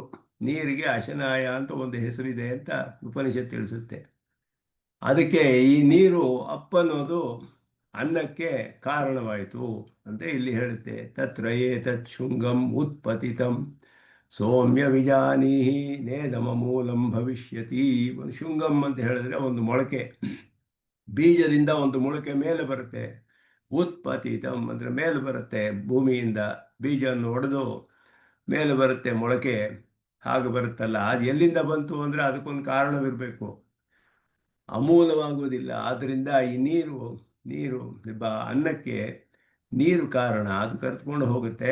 ಅದರಿಂದಲೇ ಜೀರ್ಣವಾಗಿ ಅದು ಮುಂದೆ ರಸವಾಗಿ ಶರೀರಕ್ಕೆ ಹೋಗಿ ಸೇರುತ್ತೆ. ಅದನ್ನು ಇಲ್ಲಿ ತಿಳಿಸುತ್ತೆ. ತಸ್ಯ ಕ್ವ ಮೂಲಂ ಸ್ಯಾದ್ ಅನ್ಯತ್ರ ಅನ್ನಾತ್. ಆದ್ದರಿಂದ ಅನ್ನವೇ ಶರೀರಕ್ಕೆ ಕಾರಣ. ಶರೀರಕ್ಕೆ ಅನ್ನ, ಹಸುವು ಹೋಗೋದಕ್ಕೆ ಅನ್ನ ತಿನ್ನಬೇಕು, ಅನ್ನಕ್ಕೆ ಅಪ್ಪು ಕಾರಣ ಅಂತ ಇಲ್ಲಿ ಹೇಳುತ್ತೆ. ಸೌಮ್ಯ ಅನ್ನೇನ ಶೃಂಗೇನ ಆಪೋ ಮೂಲವನ್ವಿಚ್ಛ. ಅನ್ನದ ಮೂಲಕ ಅಪ್ಪನ್ನು, ಏಕೆಂದರೆ ಇದು ಹಸಿವು ಹೋಗಬೇಕಾದ್ರೆ ಊಟ ಮಾಡ್ತಾನೆ, ಆ ಊಟವನ್ನು ಕರೆದುಕೊಂಡು ಹೋಗೋದು ನೀರು. ಆದ್ದರಿಂದ ಅನ್ನಕ್ಕೆ ನೀರು, ಅನ್ನ ನೀರು ಇದೆಲ್ಲ ಒಂದಕ್ಕೊಂದಕ್ಕೆ ಸೇರಿಸಿ ಕಾರ್ಯಕಾರಣ ಭಾವ ಇಲ್ಲಿ ಹೇಳೋದು. ಅಂತ ಹೇಳಿದ್ರೆ ಇದೆಲ್ಲ ಒಂದರಿಂದ ಒಂದು ಹೇಗೆ ಉತ್ಪನ್ನವಾಯಿತು, ತೇಜಸ್ಸು ಅಪ್ಪು ಅನ್ನ ಅನ್ನೋದಕ್ಕೆ ಹೋಗಬೇಕು ಕಡೆಯಲ್ಲಿ. ಅದು ತಿಳಿಸೋದಕ್ಕೆ ಈ ಹಸು ಬಾಯಾರಿಕೆ ಮೂಲಕ ಒಂದು ಉದಾಹರಣೆ ಇಲ್ಲಿ. ಅದ್ಭಿ ಸೌಮ್ಯ ಶೃಂಗೇನ ತೇಜೋ ಮೂಲ ಅನ್ವಿಚ್ಛ. ಅಪ್ಪಿಗೆ ಹಾಗೆಯೇ ತೇಜಸ್ಸು ಅನ್ನೋದು ಮೂಲವಾಗುತ್ತೆ. ತೇಜಸ ಸನ್ಮೂಲಮನ್ವಿಚ್ಛ, ತೇಜಸ್ಸಿಗೆ ಸತ್ತೇ ಮೂಲವಾಗುತ್ತೆ. ಸನ್ಮೂಲಾಹ, ಇದೇ ಮುಖ್ಯವಾದ ವಾಕ್ಯ ಇಲ್ಲಿ. ಸೌಮ್ಯ ಇಮಾ ಸರ್ವಾಹ ಪ್ರಜಾಯತ ಸದಾಯತನಾಹ ಸತ್ಪ್ರತಿಷ್ಠಾಹ. ಈ ವಾಕ್ಯವೇ ಇಲ್ಲಿ ಇಷ್ಟು ವಿಸ್ತಾರವಾಗಿ ಒಂದು 10 ಪೇಜಿನಲ್ಲಿ ವಿವರಣೆ ಮಾಡಿದ್ದಾರೆ, ವ್ಯಾಖ್ಯಾನ ಮಾಡಿರೋದು. ಸನ್ಮೂಲಾಹ ಅಂದರೆ ಸಚ್ಛಬ್ದವಾಚ್ಯನಾದ ಪರಮಾತ್ಮನನ್ನೇ ಮೂಲವಾಗಿ ಹೊಂದಿದೆ. ಎಲ್ಲವೂ ಪ್ರಜೆಗಳು, ಎಲ್ಲ ಪ್ರಜೆಗಳು ಸನ್ಮೂಲವಾದ ಪರಮಾತ್ಮನನ್ನೇ ಮೂಲವಾಗಿ ಹೊಂದಿದ್ದಾರೆ. ಇಮಾಹ ಸರ್ವಾಹ ಪ್ರಜಾಹ, ಎಲ್ಲ ಪ್ರಜೆಗಳು ಕೂಡ ಸದಾಯತನಾಹ ಸಚ್ಛಬ್ದವಾಚ್ಯನಾದ ಪರಮಾತ್ಮನಲ್ಲೇ ಆಶ್ರಿತರಾಗಿದ್ದಾರೆ. ಸತ್ ಪ್ರತಿಷ್ಠಾಹ, ಅವನಲ್ಲೇ ಹೋಗಿ ಸೇರ್ತಾರೆ ಕಡೆಯಲ್ಲಿ. ಎಲ್ಲವೂ ಸತ್ತು, ಅದನ್ನ ಸುಷುಪ್ತಿಯಲ್ಲಿ ಎಲ್ಲಿ ಹೋಗ್ತಾನೆ ಅಂದರೆ ಸತ್ತಿನಲ್ಲಿ ಹೋಗ್ತಾನೆ, ಸಚ್ಛಬ್ದವಾಚ್ಯಾದ ಪರಮಾತ್ಮನಲ್ಲಿ ಹೋಗಿ ಸೇರ್ತಾನೆ. ಆದ್ದರಿಂದ ಇವನಿಗೆ ಹಸುವಾದಾಗ, ಅವನಿಗೆ ಬಾಯಾರಿಕೆ ಆದಾಗ ಏನಾಗುತ್ತೆ, ಪಿಪಾಸತಿ ತೇಜೇವ ತತ್ಪೀತಂ ನಯಂತೆ. ತೇಜಸ್ಸು ಅವನು ಕರೆದುಕೊಂಡು ಹೋಗುತ್ತೆ, ತಿಂದ ಅನ್ನನನ್ನು ತೇಜಸ್ಸು ಕರೆದುಕೊಂಡು ಹೋಗುತ್ತೆ ಅಂತ ಹೇಳುತ್ತೆ. ಆ ತೇಜಸ್ಸಿಗೂ ಅದಕ್ಕೆ ಉದನ್ಯ ಅಂತ ಒಂದು ಹೆಸರು. ಗೋನಾಯ ಪುರುಷನಾಯ ಅಂತ ಹೇಳುವಾಗೆ ಉದನ್ಯ ಅಂತ ಹೆಸರು. ನೀರು ಕರೆದುಕೊಂಡು ಹೋಗುತ್ತೆ, ತೇಜಸ್ಸು ಕರೆದುಕೊಂಡು ಹೋಗುತ್ತೆ ನೀರನ್ನು ಕರೆದುಕೊಂಡು ಹೋಗೋದು ಅಂತ ಅರ್ಥ ಉದನ್ಯ ಅಂತ ಹೇಳಿದ್ರೆ. ಅದಕ್ಕೆ ತೇಜಸ್ಸಿಗೆ ಹೆಸರು. ಇದೆಲ್ಲವೂ ಕೂಡ ಒಂದಕ್ಕೊಂದಕ್ಕೆ ಕಾರಣವಿದೆ, ಕಾರಣವಿಲ್ಲದೆ ಇದೆಲ್ಲ ಆಗೋದಿಲ್ಲ. ಇದರಿಂದಲೇ ಅದು ರಸವಾಗಿ ಪರಿಣತವಾಗಿ ಶರೀರವು ಬೆಳೆಯುತ್ತೆ. ಇದರಿಂದ ಅದು ಒಳಗಡೆ ಜಾಠರಾಗ್ನಿ ಎಲ್ಲ ಇದೆಯಲ್ಲ, ಅದೆಲ್ಲವನ್ನು ತಸ್ಯ ಕ್ವಮೂಲಂ ಸ್ಯಾದ್ ಅನ್ಯತ್ರ ಅದ್ಭ್ಯ ಅದ್ಭಿಃ ತೇಜೋ ಮೂಲಮನ್ವಿಷ್ಯ ತೇಜಸ ಸನ್ಮೂಲಂ. ಒಂದು ವಿಧವಾದ ರಹಸ್ಯವಾದ ಉಪದೇಶ ಅಷ್ಟೇ ಇದು. ಈ ಮೂರು ಕೂಡ ದೇವತೆಗಳು, ದೇವತಾ ಪುರುಷಂ ಪ್ರಾಪ್ಯ, ತೇಜಸ್ಸು ಅಪ್ಪು ಅನ್ನ, ಈ ಮೂರು ಒಬ್ಬ ಪುರುಷನನ್ನು ತಿನ್ನಲ್ಪಡ್ತಾನಲ್ಲ ಅವನನ್ನು ಸೇರಿ ತ್ರಿವೃತ ಏಕೈಕ ಭರದ್ಭವತಿ, ಮೂರು ವಿಭಾಗವಾಗುತ್ತೆ. ಎಲ್ಲವೂ ಕೂಡ. ಅದರಲ್ಲಿ ಸ್ಥೂಲ ಭಾಗ, ಮಧ್ಯಭಾಗ, ಸೂಕ್ಷ್ಮ ಭಾಗ ಅಂತ ಇದೆ. ಅನ್ನಕ್ಕೂ ತೇಜಸ್ಸಿಗೂ ಮತ್ತೆ ಅಪ್ಪಿಗೂ ಆಯಾ ಭಾಗಗಳು ಹೋಗಿ ಆಯಾ ಶರೀರದ ಭಾಗಕ್ಕೆ ಹೋಗಿ ಆಪ್ಯಾಯತೆ ಉಂಟು ಮಾಡಿ ಅದನ್ನೆಲ್ಲ ಪೋಷಣೆ ಮಾಡಿ ಶರೀರ ಉಂಟಾಗುತ್ತೆ, ಬೆಳೆಯುತ್ತೆ ಇದರಿಂದ ಅನ್ನೋದು ಇಲ್ಲಿ ಹೇಳಿದೆ ಇದನ್ನು. ಅದರಲ್ಲಿ ಕಡೆಯಲ್ಲಿ ಅವನಿಗೆ ಮರಣವಾದಾಗ ಅದು ಕೂಡ ಇಲ್ಲಿಯೇ ಹೇಳಲ್ಪಡುತ್ತೆ. ಪುರುಷಸ್ಯ ಪ್ರಯತಃ ವಾಂಗ್ ಮನಸ್ಸಿ ಸಂಪದ್ಯತೆ. ವಾಕು ಮನಸ್ಸಿನೊಡನೆ ಹೋಗಿ ಸೇರುತ್ತೆ. ಪ್ರಯತಃ ಅಂದರೆ ಮರಣ ಹೊಂದಿ ಹೋಗ್ತಾ ಇರುವ ಸಮಯ ಅವನಿಗೆ. ಮರಣದಲ್ಲಿ ಏನಾಗುತ್ತೆ, ಉತ್ಕ್ರಾಂತಿಯಲ್ಲಿ ವಾಕು ಮೊದಲು ಮನಸ್ಸನ್ನು ಸೇರುತ್ತೆ, ಮನಸ್ಸು ಹೋಗಿ ಪ್ರಾಣವನ್ನು ಸೇರುತ್ತೆ, ಪ್ರಾಣವು ಹೋಗಿ ತೇಜಸ್ಸಿನಲ್ಲಿ, ಅಂದರೆ ಎಲ್ಲ ಪಂಚಭೂತಗಳು ಅಂತ ಅರ್ಥ. ತೇಜ ಪರಸ್ಯಾಂ ದೇವತಾಯಂ, ಜೀವಾತ್ಮನೊಡನೆ ಇರುವ ಪ್ರಾಣವು ಹೋಗಿ ಪಂಚಭೂತಗಳೊಡನೆ ಸೇರಿ ಹೋಗಿ ಪರಮಾತ್ಮನನ್ನು ಸೇರ್ತಾನೆ ಅನ್ನೋದು. ಇದೆಲ್ಲ ಹೇಳಿದ ಮೇಲೆ ಕಡೆಯಲ್ಲಿ ಮುಖ್ಯವಾದ ಉಪದೇಶ ಬರುತ್ತೆ ಇಲ್ಲಿ.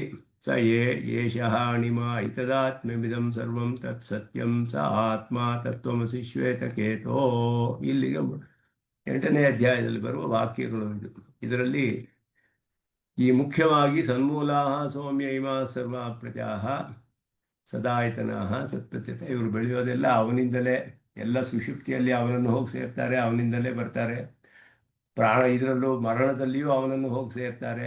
ಸೃಷ್ಟಿಯಲ್ಲಿ ಅವನಿಂದಲೇ ಸೃಷ್ಟಿ ಆಗ್ತಾರೆ ಎಲ್ಲರೂ. ಅನೇನ ಜೀವೇನ ಆತ್ಮನ ಅಂತ ಹೇಳಿದಾಗ ಸೃಷ್ಟಿ, ಇಲ್ಲಿ ಹೇಳಿದಾಗ ಸರ್ವಾ ಪ್ರಜಾ ಸತ್ಪ್ರತಿಷ್ಠಾ ಅಂತ ಹೇಳಿದಾಗ ಎಲ್ಲರೂ ಅವನಲ್ಲಿ ಹೋಗಿ ಸೇರೋದು ಸುಷುಪ್ತಿಯಲ್ಲಿ. ಮತ್ತು ಮರಣದಲ್ಲಿ ತೇಜ ಪರಸ್ಯಾಂ ದೇವತಾಯಾಮ್ ಅಂತ ಹೇಳಿದಾಗ ಮರಣದಲ್ಲಿಯೂ ಪರಮಾತ್ಮನನ್ನು ಹೋಗಿ ಸೇರ್ತಾರೆ. ಎಲ್ಲಕ್ಕೂ ಪರಮಾತ್ಮನೇ ಮೂಲ ಈ ಜೀವಾತ್ಮಗಳಿಗೆ, ಪ್ರಜೆಗಳಿಗೆಲ್ಲ ಅಂತ ತಿಳಿಸುವಂತಹ ವಾಕ್ಯಗಳು ಎಲ್ಲವೂ ಹೇಳಿ ಕಡೆಯಲ್ಲಿ ಎಲ್ಲವೂ ಅವನನ್ನು ಆತ್ಮನಾಗಿ ಹೊಂದಿದೆ. ಅದು ಎಲ್ಲವೂ ಆತ್ಮನಾಗಿ ಹೊಂದಿರುವುದು ಸತ್ಯ. ಅವನೇ ಎಲ್ಲಕ್ಕೂ ಆತ್ಮ ಆಗಿದ್ದಾನೆ, ನಿನಗೂ ಕೂಡ ಅವನೇ ಆತ್ಮ. ತಥೇ ತ್ವಮಸಿ ಅಂತ ಹೇಳಿ ಇವನನ್ನು ಶ್ವೇತಕೇತುಗೆ ಹೇಳಿರುವಂಥದ್ದು. ಈ 2 ವಾಕ್ಯಗಳನ್ನೇ, ಈ 2 ಭಾಗಗಳನ್ನು ಮುಖ್ಯವಾಗಿ ವಿವರಣೆ ಮಾಡ್ತಾರೆ ಇಲ್ಲಿ. ಸನ್ಮೂಲಾ ಸೌಮ್ಯ ಇಮಾ ಸರ್ವ ಪ್ರಜಾ ಸದಾಯತನಾ ಸತ್ಪ್ರತಿಷ್ಠಾ ಅನ್ನೋದು ಒಂದು ವಾಕ್ಯ, ಒಂದು ಭಾಗ. ಅದೆಲ್ಲ ಏಕವಾಕ್ಯತ್ವ, ಅದಕ್ಕೆಲ್ಲ ಒಂದೇ ಅರ್ಥವನ್ನು ತಿಳಿಸುವಂಥದ್ದು. ಇಲ್ಲಿ ಐತದಾತ್ಮ್ಯಮಿದಂ ಸರ್ವಂ ತತ್ ಸತ್ಯಂ ಸ ಆತ್ಮ ತತ್ವಮಸಿ ಶ್ವೇತಕೇತು. ಈ 2 ಭಾಗಗಳು ಪ್ರಧಾನವಾಗಿ ಪರಮಾತ್ಮನು ಎಲ್ಲಕ್ಕೂ ಆತ್ಮನಾಗಿದ್ದಾನೆ, ಎಲ್ಲಕ್ಕೂ ಅವನೇ ಮೂಲ, ಅವನನ್ನೇ ಹೋಗಿ ಸೇರುತ್ತೆ. ಸುಷುಪ್ತಿಯಲ್ಲಿಯೂ ಅಷ್ಟೇ, ಮರಣದಲ್ಲಿಯೂ ಅಷ್ಟೇ, ಎಲ್ಲರೂ ಅವನನ್ನು ಹೋಗಿ ಸೇರಿ ಅವನಿಂದಲೇ ಹೊರಗಡೆ ಬರ್ತಾರೆ ಅಂತ ಹೇಳಿದ್ರೆ ಅವನೇ ಕಾರಣ ಅಂತ ತಿಳಿಯುತ್ತೆ. ಅದರಿಂದ ಅದನ್ನೆಲ್ಲ ಇಲ್ಲಿ ವ್ಯಾಖ್ಯಾನದಲ್ಲಿ ವಿವರಿಸ್ತಾರೆ. ಈ ಭಾಗವನ್ನು ವ್ಯಾಖ್ಯಾನ ನೋಡೋಕ್ಕೆ ಮೊದಲು ಈ ವಾಕ್ಯಕ್ಕೆ ತುಂಬ ವಿಸ್ತಾರವಾದ ವಿವರಣೆ ಯಾವುದಿದೆಯೋ ಅದು ಮೊದಲು ಬರುತ್ತೆ ಇಲ್ಲಿ ವ್ಯಾಖ್ಯಾನದಲ್ಲಿ. ರಘುರಾಮಾನುಜರು ಆ ರೀತಿ ಅದನ್ನು ನಿರೂಪಣೆ ಮಾಡಿದ್ದಾರೆ. ಈ ಅಧ್ಯಾಯಕ್ಕೆ ಮೊದಲು ಆರಂಭದಲ್ಲಿಯೇ ತತ್ವಮಸಿ ಸನ್ಮೂಲ ಈ ವಾಕ್ಯಗಳನ್ನು ತೆಗೆದುಬಿಟ್ರು ವಿಸ್ತಾರವಾಗಿ ವ್ಯಾಖ್ಯಾನ ಮಾಡುವುದಕ್ಕೆ. ಅದರಿಂದ ಅದನ್ನು ಸ್ವಲ್ಪ ಸಂಗ್ರಹವಾಗಿ ನೋಡಿ ಅದರ ವ್ಯಾಖ್ಯಾನ ಎಲ್ಲ ಬರುತ್ತೆ ಮುಂದೆ. ಅದರ ವ್ಯಾಖ್ಯಾನವೂ ಇದೆ, ಅದನ್ನು ಕ್ರಮವಾಗಿ ನೋಡೋಣ ಆಮೇಲೆ. ಈಗ ಸುಮ್ಮನೆ ಒಂದು ಖಂಡದ ಒಂದು ಸಂಗ್ರಹಾರ್ಥ ನೋಡಿದ್ರೆ ಹೇಗೆ ಇಲ್ಲಿ ನಿರೂಪಣೆ ಮಾಡಿದೆ. ಎಲ್ಲರಿಗೂ ಕೂಡ ಸುಷುಪ್ತಿಯಲ್ಲಿಯೂ ಪರಮಾತ್ಮನನ್ನು ಹೋಗಿ ಸೇರ್ತಾರೆ, ಅವನಿಂದಲೇ ಬರ್ತಾರೆ. ಮರಣದಲ್ಲಿಯೂ ಅವನನ್ನು ಹೋಗಿ ಸೇರ್ತಾರೆ. ಸೃಷ್ಟಿಯಲ್ಲಿ ಅವನಿಂದಲೇ ಜೀವರುಗಳನ್ನೆಲ್ಲ ಆತ್ಮನಾಗಿದ್ದು ಪರಮಾತ್ಮ ಶರೀರದೊಡನೆ ಸಂಬಂಧ ಹೊಂದಿಸ್ತಾನೆ. ಇದು ಕೂಡ ಹೇಳಲ್ಪಟ್ಟಿತ್ತು ಆರಂಭದಲ್ಲಿಯೇ. ಇದರಿಂದ ತಿಳಿಯೋದೇನು ಅಂದರೆ ಜೀವಾತ್ಮರುಗಳಿಗೂ ಪರಮಾತ್ಮನೇ ಕಾರಣ ಅನ್ನೋದು ಇದರಿಂದ ತಿಳಿಸಲ್ಪಡುತ್ತೆ. ಈ ರೀತಿಯಲ್ಲಿ ಆ ಪ್ರಭಾಗದಲ್ಲಿ ಈ ವಾಕ್ಯಗಳಿಗೆ ಅರ್ಥ ಮಾಡುವುದು, ವಾಕ್ಯಾರ್ಥ, ವಿಶೇಷವಾದ ವಾಕ್ಯಾರ್ಥ ಇದಕ್ಕೆಲ್ಲ ಇದೆ. ಹೇಗೆ ಅದಕ್ಕೆ ಅರ್ಥ ಮಾಡಬೇಕು, ಎಲ್ಲೆಲ್ಲಿ ಅಂತರ್ಯಾಮಿಯಾದ ಪರಮಾತ್ಮನನ್ನು ಅರ್ಥ ಮಾಡಬೇಕು, ಎಲ್ಲೆಲ್ಲಿ ಬರೀ ವಿಶೇಷವನ್ನು ಅರ್ಥ ಮಾಡಬೇಕು, ಎಲ್ಲೆಲ್ಲಿ ವಿಶಿಷ್ಟ ಪದಾರ್ಥವನ್ನು ಅರ್ಥ ಮಾಡಬೇಕು. ಈ ಇದೆಲ್ಲ ಸರಿಯಾಗಿ ಮಾಡಿದ್ರೇ ವಿರೋಧವಿಲ್ಲದೆ ವಾಕ್ಯ ಅರ್ಥ ಮಾಡೋಕ್ಕೆ ಸಾಧ್ಯ. ಅನೇಕ ಕಡೆ ವಿಚಾರ ಮಾಡಲ್ಪಟ್ಟಿರುವ ವಿಷಯ ಇದೆಲ್ಲವೂ ಕೂಡ. ಅದನ್ನು ಸ್ವಲ್ಪ ಇಲ್ಲಿ ವಿವರಿಸ್ತಾರೆ ಸ್ಪಷ್ಟವಾಗಿ. ಸ್ವಲ್ಪ ಭಾಗ ಹಿಂದೆ ನೋಡಿದ್ವಿ. ಅದರಲ್ಲಿ ಒಂದು ಪೂರ್ವ ಪಕ್ಷ ಬರುತ್ತೆ. ಹಿಂದೆ ನೋಡಿದ ಭಾಗದಲ್ಲಿ ಇಲ್ಲಿ ಸ್ವಶಬ್ದವು ಮತ್ತು ತತ್ಶಬ್ದವು ಎರಡು ಪರಮಾತ್ಮನನ್ನೇ ತಿಳಿಸ್ಬೇಕು ಅನ್ನೋದನ್ನು ಮೊದಲು ಅದನ್ನು ಹೇಳಿದ್ರು. ಪರಮಾತ್ಮನನ್ನೇ ತಿಳಿಸಿದ್ರೇ ವಿರೋಧ ಬರೋದಿಲ್ಲ ಇದರಲ್ಲಿ. ಯಾಕೆ ಅಂತ ಹೇಳಿದ್ರೆ ಅದು ಇಲ್ಲೇ ಹೋದರೆ ವಿರೋಧ ಬರುತ್ತೆ. ಜೀವನಿಗೆ ತನ್ನಲ್ಲಿ ಲಯ ಹೇಳೋಕ್ಕಾಗೋದಿಲ್ಲ. ಆದ್ದರಿಂದ ಜೀವನು ಅವನಿಗೆ ಕಾರಣ ಯಾವುದು ಅಂದರೆ ಪರಮಾತ್ಮನೇ ಕಾರಣವಾದ ಪರಮಾತ್ಮನಲ್ಲಿ ಹೋಗಿ ಸೇರಿಕೊಳ್ಬೇಕು, ಅವನಿಂದ ಹೊರಗಡೆ ಬರ್ತಾನೆ. ಆದ್ದರಿಂದ ಮುಂದೆ ಅದು ಹೇಳಲ್ಪಡುತ್ತೆ, ಸನ್ಮೂಲಾಹ ಸತ್ಪ್ರತಿಷ್ಠಾಹ ಸದಾಯತನಃ ಅಂತ ಹೇಳಿ. ಆದ್ದರಿಂದ ಅದು ತನ್ನನ್ನು ಸೋಮಪೀತಃ ಅಂತ ಹೇಳೋದು, ಸತಾ ಸಂಪನ್ನಃ ಅಂತ ಹೇಳೋದು, ಈ ವಿಷಯಗಳಲ್ಲಿ ಪರಮಾತ್ಮನನ್ನೇ ಸ್ವಶಬ್ದವೂ ಕೂಡ ಪರಮಾತ್ಮ ಪರ್ಯಂತವಾಗಿ ಅರ್ಥ ಮಾಡಬೇಕು ಅನ್ನೋದನ್ನು ಇಲ್ಲಿ ಹೇಳಿದರು ಇಲ್ಲಿ. ಆದ್ದರಿಂದ ಇಲ್ಲಿ ಜೀವಸ್ಯ ಪರಮಾತ್ಮನಿ ಲಯ ಪ್ರತಿಪಾದನಾತ್ ತೇಜೋಬನ್ನಾಧಿಪತ್ ಜೀವಸ್ಯಾಪಿ ತದುಪಾಯದೇಯತ್ವಾತ್ ತಜ್ಞಾನೇನ ಜ್ಞಾತತ್ವಮುಪಪಾದಿತಂ ಭವತಿ. ಒಂದು ವಾಕ್ಯದಲ್ಲಿ ತೇಜಸ್ಸು, ಅಪ್ಪು, ಅನ್ನವೆಲ್ಲವನ್ನು ಸಾಕ್ಷಾತ್ತಾಗಿ ಸಚ್ಛಬ್ದವಾಚ್ಯವಾದ ಪರಮಾತ್ಮನಿಂದಲೇ ಸೃಷ್ಟಿ ಅಂತ ಹೇಳಲ್ಪಟ್ಟು, ಸದೇವ ಅಗ್ರ ಆಸೀದಿದಮೇವ ಏಕಮೇವ ಅದ್ವಿತೀಯಂ ಎಲ್ಲ ಹೇಳಿ, ತದೈಕ್ಷತ ಬಹುಸ್ಯಾಂ ತತ್ತೇಜ ಐಕ್ಷತ ಹೇಳಿ, ತೇಜಶರೀರಕನಾದ ಪರಮಾತ್ಮನಿಂದ ತೇಜಸ್ಸು ಪರಮಾತ್ಮನಿಂದ ಸೃಷ್ಟಿಯಾಗಿ, ತೇಜಶರೀರಕನಾದ ಪರಮಾತ್ಮನಿಂದ ಅಪ್ಸೃಷ್ಟಿಯಾಗಿ, ಅಪ್ಶರೀರಕನಾದ ಪರಮಾತ್ಮನಿಂದ ಅನ್ನವು ಸೃಷ್ಟಿಯಾಗಿ, ಅದರಿಂದ ಅವನು ಪಂಚೀಕರಣವನ್ನು ತ್ರಿವೃತ್ಕರಣವನ್ನು ಮಾಡಿ ಶರೀರೇಂದ್ರಿಯಗಳನ್ನೆಲ್ಲ ಮುಂದೆ ಸೃಷ್ಟಿ ಮಾಡಿ ಅದರೆಲ್ಲ ಜೀವಾತ್ಮರುಗಳನ್ನು ಕರೆದುಕೊಂಡು ಹೋಗಿ ಈ ಅಚೇತನಗಳಿಗೆಲ್ಲ ಪ್ರಾಕೃತ ಪದಾರ್ಥಗಳಿಗೆಲ್ಲ ಪರಮಾತ್ಮನೇ ತೇಜಸ್ಸು, ಅಪ್ಪು, ಅನ್ನ ಅನ್ನೋದು ಉಪಲಕ್ಷಣ. ಎಲ್ಲ ಪ್ರಾಕೃತ ಪದಾರ್ಥಗಳಿಗೂ ಉಪಲಕ್ಷಣ, ಎಲ್ಲವೂ ಪಾಂಚಭೌತಿಕವಾದದ್ದು ಅನ್ನೋದನ್ನು ತಿಳಿಸುತ್ತೆ. ಅದಾದ ಮೇಲೆ ಅವನೊಡನೆ ಜೀವನಿಗೂ ಪರಮಾತ್ಮನಲ್ಲಿ ಲಯವು ಹೇಳಿರೋದ್ರಿಂದ ತೇಜಸ್ಸು, ಅಪ್ಪು, ಅನ್ನಗಳಂತೆ ಜೀವನಿಗೂ ಕೂಡ ಅವನೇ ಉಪಾದೇಯ, ಜೀವರು ಕೂಡ ಅವನ ಉಪಾದೇಯ. ಅಂದರೆ ಅವನೇ ಉಪಾದಾನ ಕಾರಣ, ಮೂಲ ಕಾರಣ ಅವನೇ ಅಂತ ಹೇಳುವುದು. ಹೇಳಿದ್ರಿಂದ ಪರಮಾತ್ಮನನ್ನು ತಿಳಿದ್ರೆ, ಸಚ್ಛಬ್ದ ವಾಚ್ಯನನ್ನು ತಿಳಿದ್ರೆ ಎಲ್ಲವನ್ನು ತಿಳಿದಾಗುತ್ತೆ. ಪ್ರಪಂಚದಲ್ಲಿ ಇರುವ ಚೇತನಾತ್ಮಕವಾದ ಸಕಲವೂ ಎಲ್ಲಕ್ಕೂ ಪರಮಾತ್ಮನೇ ಉಪಾದಾನ ಕಾರಣ ಅನ್ನೋದು ಇದರಿಂದ ತಿಳಿಯೋದ್ರಿಂದ ಅವನನ್ನು ತಿಳಿದ್ರೆ ಎಲ್ಲವೂ ತಿಳಿದಾಗುತ್ತೆ ಅಂತ ಹೇಳಿ ಅದನ್ನೇ ಇಲ್ಲಿ ಪ್ರತಿಪಾದನೆ ಮಾಡ್ತಾ ಇರೋದು. ಅದರಲ್ಲಿ ಪೂರ್ವ ಪಕ್ಷ ಒಂದು ಸ್ವಲ್ಪ ಸಂಗ್ರಹವಾಗಿ ಹೇಳ್ತಾರೆ. ಇಲ್ಲಿ ಒಂದು ನಾನು ಅಂತ ಹೇಳಿದ್ರೆ ಪೂರ್ವ ಪಕ್ಷ ಆಕ್ಷೇಪ ಮಾಡುವಂಥದ್ದು ಇಲ್ಲಿ. ಯತ್ರೈತತ್ ಪುರುಷಃ ಸ್ವಪಿತಿ ನಾಮ, ಪುರುಷ ಅಂತ ಹೇಳಿದ್ರೆ ಯಾರು? ಪರಮಾತ್ಮನ ಹೇಳಕ್ಕೆ ಸಾಧ್ಯವಿಲ್ಲವಲ್ಲ, ಜೀವಾತ್ಮ ಅಂತಾನೆ ಹೇಳಬೇಕು. ಒಬ್ಬ ನಿದ್ದೆ ಮಾಡ್ತಿರೋವನ್ನ ತೋರಿಸಿ ಇವ್ ನಿದ್ದೆ ಮಾಡ್ತಾ ಇದ್ದಾನೆ ಅಂತ ಹೇಳ್ತೀವಲ್ಲ, ಇವನು ದೀರ್ಘವಾದ ಆಳವಾದ ನಿದ್ದೆ ಇದ್ದಾನೆ, ಗಾಢ ನಿದ್ರೆಯಲ್ಲಿದ್ದಾನೆ ಅಂತ ಹೇಳ್ತೀವಲ್ಲ. ಪುರುಷ ಶಬ್ದ ಜೀವಾತ್ಮ ಅಂತ ತಿಳಿಸ್ಬೇಕು. ಪುರುಷ ಶಬ್ದ ನಿರ್ದಿಷ್ಟಸ್ಯೈವ ಸ್ವಶಬ್ದೇನ ಪರಾಮೃಷ್ಟವ್ಯತೆಯ. ಇವನಿಗೆ ಸ್ವಮಪೀತೋ ಭವತಿ ಅಂತ ಹೇಳಿದಾಗ ಪುರುಷ ಅಂತ ಹೇಳಿದವಂತಾರೆ ಸ್ವಶಬ್ದದಿಂದ ಹೇಳಬೇಕು. ಸ್ವಶಬ್ದೇನ ಅಂತ ಹೇಳಿದ್ರೆ ಸ್ವಮಪೀತಃ ಹೇಳಿದಾಗ ಸ್ವಂ ಅಂತ ಹೇಳಿದ್ರೆ ಪುರುಷನನ್ನು ಹೇಳಿ, ಸ್ವಂ ಅಪೀತಃ ಅಂದರೆ ಎರಡು ಕೂಡ ಜೀವನನ್ನೇ ತಿಳಿಸ್ಬೇಕು, ಪುರುಷನನ್ನೇ ಹೇಳಬೇಕು. ಅವನಿಗೂ ಪುರುಷ ಶಬ್ದಸ್ಯ ಜೀವ ಮಾತ್ರ ವಿಶ್ರಾಂತತ್ವೇನ ಸ್ವಶಬ್ದಸ್ಯಾಪಿ ತತ್ಪರ್ಯಂತತ್ವಮೇವ ಉಚಿತಂ. ಅದು ಕೂಡ ಜೀವನಿಗೆ ಮಾತ್ರವೇ ಹೇಳಬೇಕು, ಸ್ವಶಬ್ದವು ತನ್ನ ಜೀವಾತ್ಮನಲ್ಲಿಯೇ ಹೇಳಬೇಕು ಅನ್ನೋದು ಪೂರ್ವ ಪಕ್ಷ ಇಲ್ಲಿ. ಅದಕ್ಕೆ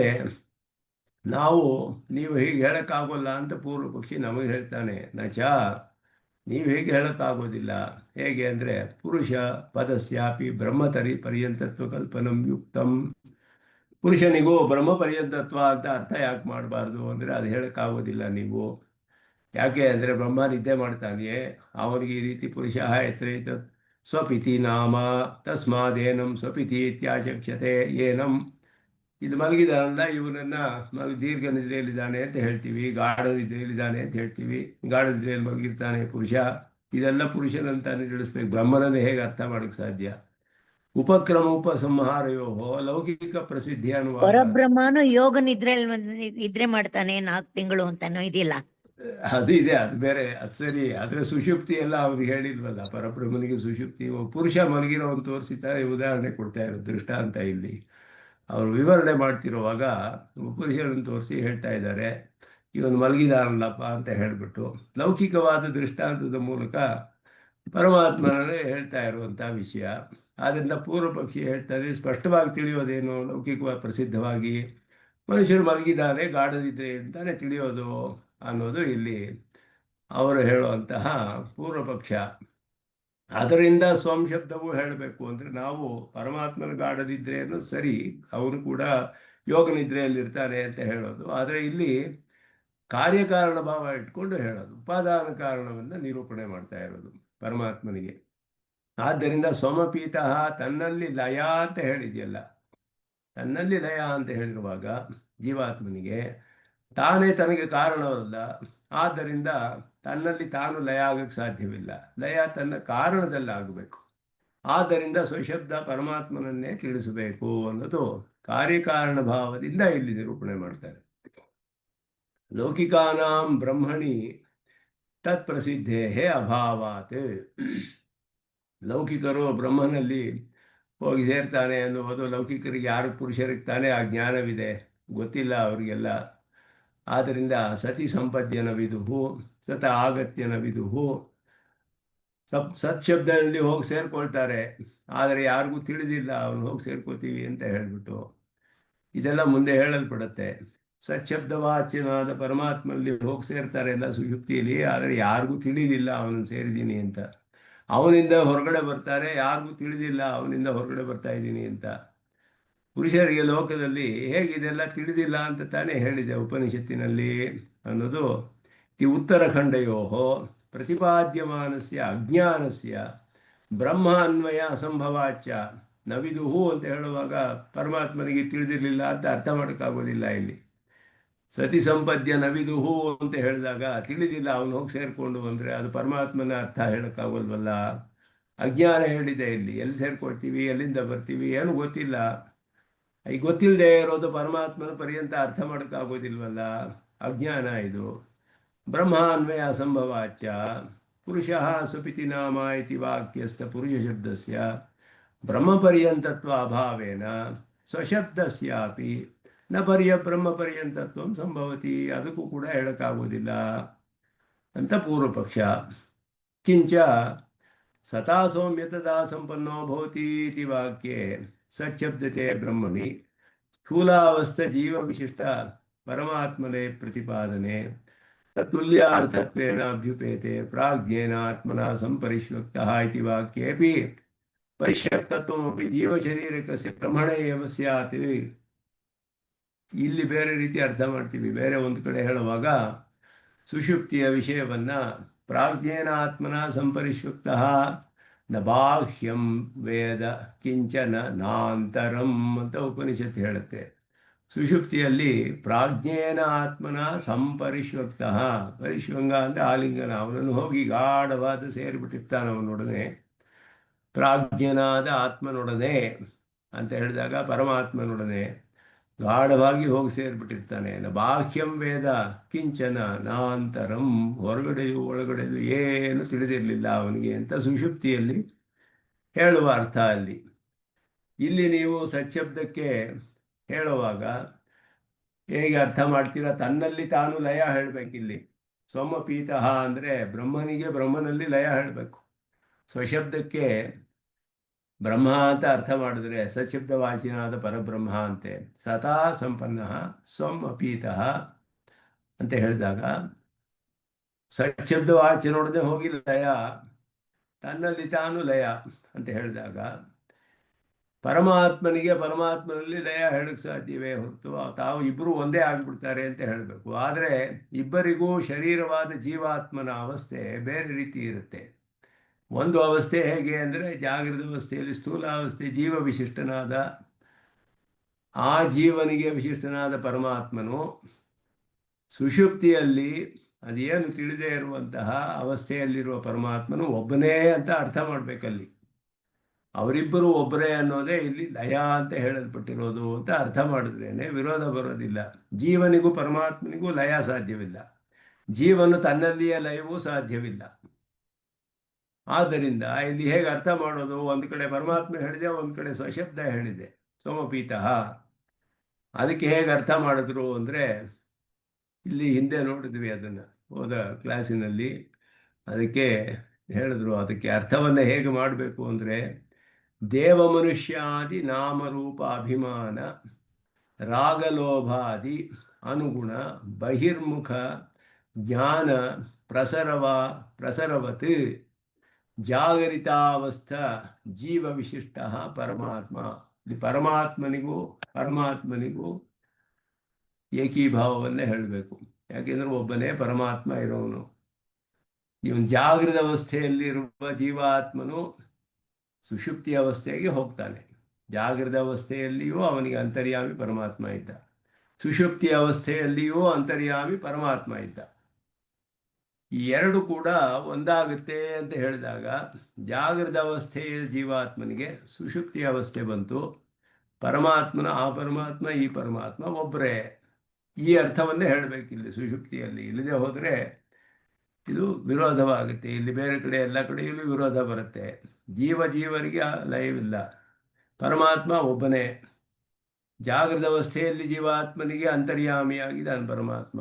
ಎಲ್ಲ ಕೆಲಸ ಮಾಡ್ತಿರ್ತಾನೆ. ದೇವ ಮನುಷ್ಯ ಮೊದಲಾದದೆಲ್ಲ ಅವನಿಗಿರುತ್ತೆ ಅಭಿಮಾನಗಳು. ದೇವ ಮನುಷ್ಯಾದಿ ನಾಮರೂಪ ಅಭಿಮಾನವೆಲ್ಲ ಇರುತ್ತೆ. ರಾಗ ಲೋಭ ಮೊದಲಾದದೆಲ್ಲ ಇರುತ್ತೆ. ಅದಕ್ಕೂ ಅನುಗುಣವಾಗ ಸುಖ ದುಃಖ ಬಹಿರ್ಮುಖವಾದ ಎಲ್ಲ ಜ್ಞಾನ ಪ್ರಸರಗಳು ನಡೀತಾ ಇರುತ್ತೆ ಜಾಗೃತ ಅವಸ್ಥೆಯಲ್ಲಿ. ಆ ಅವಸ್ಥೆಯಲ್ಲಿರುವ ಜೀವಾತ್ಮನು ಇದೇನೂ ತಿಳಿಯದ ಒಂದು ಅವಸ್ಥೆಗೆ ಹೋಗ್ತಾನೆ.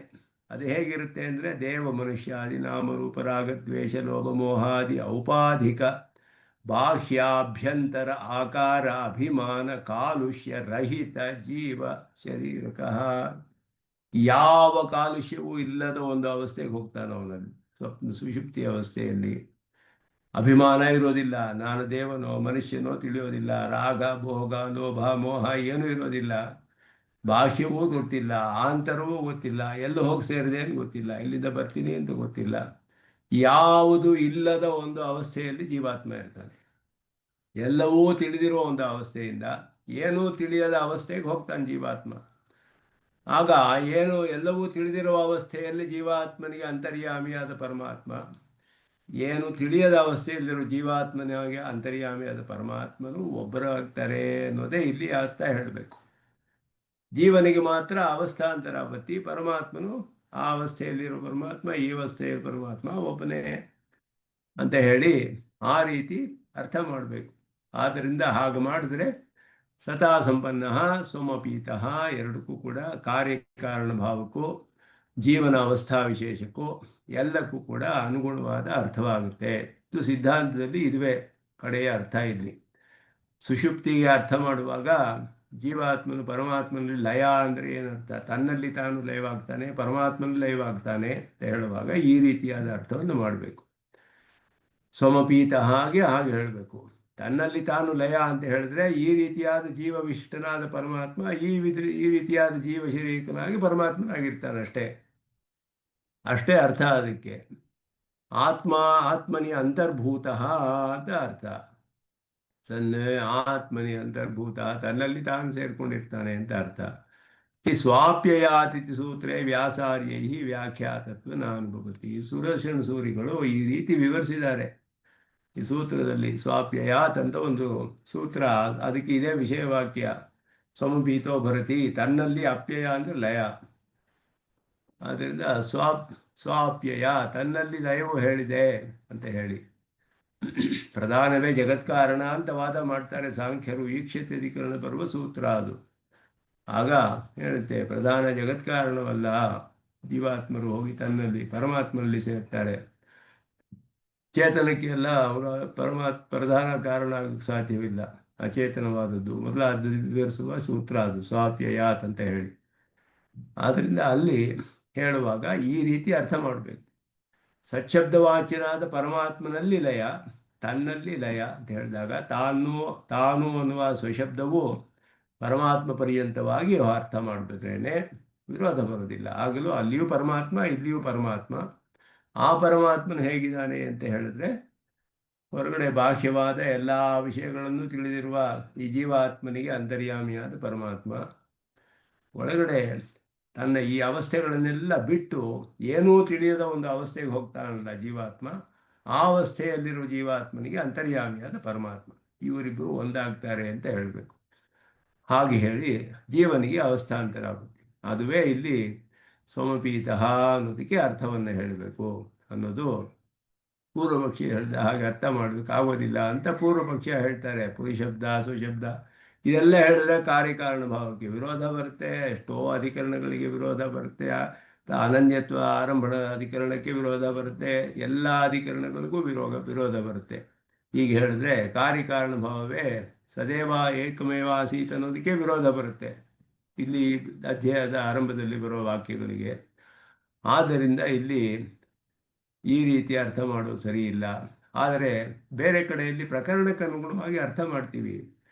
ಪ್ರಾಜ್ಞೇನ ಆತ್ಮನ ಸಂಪರಿಶ್ವಕ್ತಃ ಅಂತ ಹೇಳುವಾಗ ಈ ರೀತಿ ಅರ್ಥ ಮಾಡಬೇಕಾಗಿಲ್ಲ ಕಷ್ಟಪಟ್ಟು. ಅಲ್ಲಿ ತನ್ನಲ್ಲಿ ತಾನು ಲಯ ಅಂತ ಹೇಳಲಿಲ್ಲ, ಬರೀ ಸತಾ ಸಂಪನ್ನ ಭವತಿ ಮಾತ್ರ ಹೇಳಿದ್ರೆ, ಸಮಪೀತಃ ಹೇಳದೆ ಹೋಗಿದ್ದಿದ್ರೆ ಆವಾಗ ಜೀವನಿಗೂ ಪರಮಾತ್ಮನಿಗೂ ಅವನು ಹೋಗಿ ಸೇರ್ತಾನೆ ಅಂತ ಮಾತ್ರ ಅರ್ಥ ಮಾಡ್ಬೋದಾಗಿತ್ತು. ಅದೇ ಅವನು ವಿರೋಧ ಆಗಲ್ಲ. ಇದು ಎರಡನ್ನೂ ಹೇಳಿಬಿಟ್ಟಿದೆ ಈ ಅಧ್ಯಾಯದಲ್ಲಿ. ತನ್ನನ್ನು ಲಯ, ಪರಮಾತ್ಮನ ಲಯ ಅಂತ ಹೇಳಿರುವಾಗ ಸ್ವಶಬ್ದವು ತನ್ನನ್ನು ತಿಳಿಸೋದಿಲ್ಲ, ತನಗಾತ್ಮನಾದ ಪರಮಾತ್ಮನನ್ನು ತಿಳಿಸುತ್ತೆ ಅನ್ನೋದು ಅರ್ಥ ಮಾಡಬೇಕು. ಬೇರೆ ಕಡೆ ಬರುವಾಗ ಪ್ರಾಜ್ಞೇನ ಆತ್ಮನ ಸಂಪರಿಶ್ವಕ್ತಃ ಆ ವಿಧವಾದ ಕಷ್ಟ ಇಲ್ಲ ಅಲ್ಲಿ. ಆದ್ದರಿಂದ ಅಲ್ಲಿ ಆ ರೀತಿ ಹೇಳಬೇಕಾಗಿಲ್ಲ. ಜೀವಾತ್ಮನಿಗೆ ಜೀವ ಶಾರೀರಿಕವಾದ ಬ್ರಹ್ಮ ಅಂತ ಹೇಳಬೇಕಾಗಿಲ್ಲ. ಪ್ರಾಜ್ಞೇನಾತ್ಮನ ಸಂಪರಿಶ್ವಕ್ತಃ ಅಂದರೆ ಈ ಸಂಪರಿಶ್ವಕ್ತನಾದ ಜೀವಾತ್ಮನಿಗೆ ಅವನ ಅಂತರ್ಯಾಮಿಯಾದ ಪರಮಾತ್ಮ ಅಂತ ಹೇಳಬೇಕಾಗಿಲ್ಲ ಅಲ್ಲಿ. ಇಲ್ಲಿ ಜೀವಾತ್ಮ ಹೋಗಿ ಪರಮಾತ್ಮನ ಸೇರ್ತಾನೆ ಅಷ್ಟೇ ಹೇಳಿರೋದಲ್ಲಿ. ಇಲ್ಲಿ ಹೇಳುವಾಗ ಎರಡಕ್ಕೂ ವಿಶಿಷ್ಟವಾದ ಅರ್ಥವನ್ನೇ ಹೇಳಬೇಕು ಅನ್ನೋದು ವಿಶೇಷವಾದದ್ದು. ಸಮಪೀತಃ ಸತಾ ಸಂಪನ್ನ ಅನ್ನೋದು ವಿಶಿಷ್ಟಾರ್ಥ. ಸಮಪೀತಃ ಅಲ್ಲೂ ವಿಶಿಷ್ಟಾರ್ಥವನ್ನು ಹೇಳಬೇಕು. ಜೀವ ವಿಶಿಷ್ಟನಾದ ಪರಮಾತ್ಮ, ಅಲ್ಲಿಯೂ ಜೀವ ವಿಶಿಷ್ಟನಾದ ಪರಮಾತ್ಮ ಇಬ್ಬರು ಒಬ್ಬರಾಗ್ತಾರೆ. ಜೀವನಿಗೆ ಅವಸ್ಥಾಂತರಾಪತ್ತಿ, ಬಾಹ್ಯವಾದ ಅವಸ್ಥೆಯಿಂದ ಆಂತರ ಅವಸ್ಥೆಗೆ ಹೋಗ್ತಾನೋ, ಜಾಗೃತ ಅವಸ್ಥೆಯಿಂದ ಸುಷುಪ್ತಿ ಅವಸ್ಥೆಯಲ್ಲಿ ಇರ್ತಾನೆ. ಹಾಗೆ ಅರ್ಥ ಮಾಡಬೇಕು. ಪೂರ್ವಪಕ್ಷಿ ಹೀಗೆ ಹಾಳು ಮಾಡಿದ್ರೆ ಇಲ್ಲಿ ಯಾಕೆ ವಿರೋಧ ಮಾಡ್ತಿರಲ್ಲ ನೀವು? ಆಜ್ಞೇನ ಆತ್ಮನ ಸಂಪರಿಶ್ವಕ್ತ ಅಲ್ಲೂ ಹಾಗೆ ಹೇಳಬೇಕು, ಆವಾಗ ವಿರೋಧ ಬರುತ್ತೆ ನಿಮಗೆ.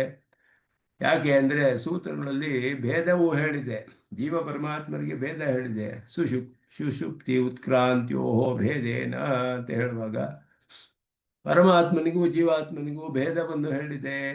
ಯಾಕೆ ಅಂದರೆ ಅವನೊಡನೆ ಹೋಗಿ ಸೇರ್ತಾನೆ ಅಂದಾಗ ಅವನು ಬೇರೆ ಇವನು ಬೇರೆ ಅನ್ನೋ ತಿಳಿಯುತ್ತಲ್ಲ. ಆದ್ದರಿಂದ ಉತ್ಕ್ರಾಂತಿಯಲ್ಲಿ ಸುಷುಪ್ತಿ ಎಲ್ಲ ಜೀವನಿಗೆ ಭೇದ ಹೇಳಿದೆ.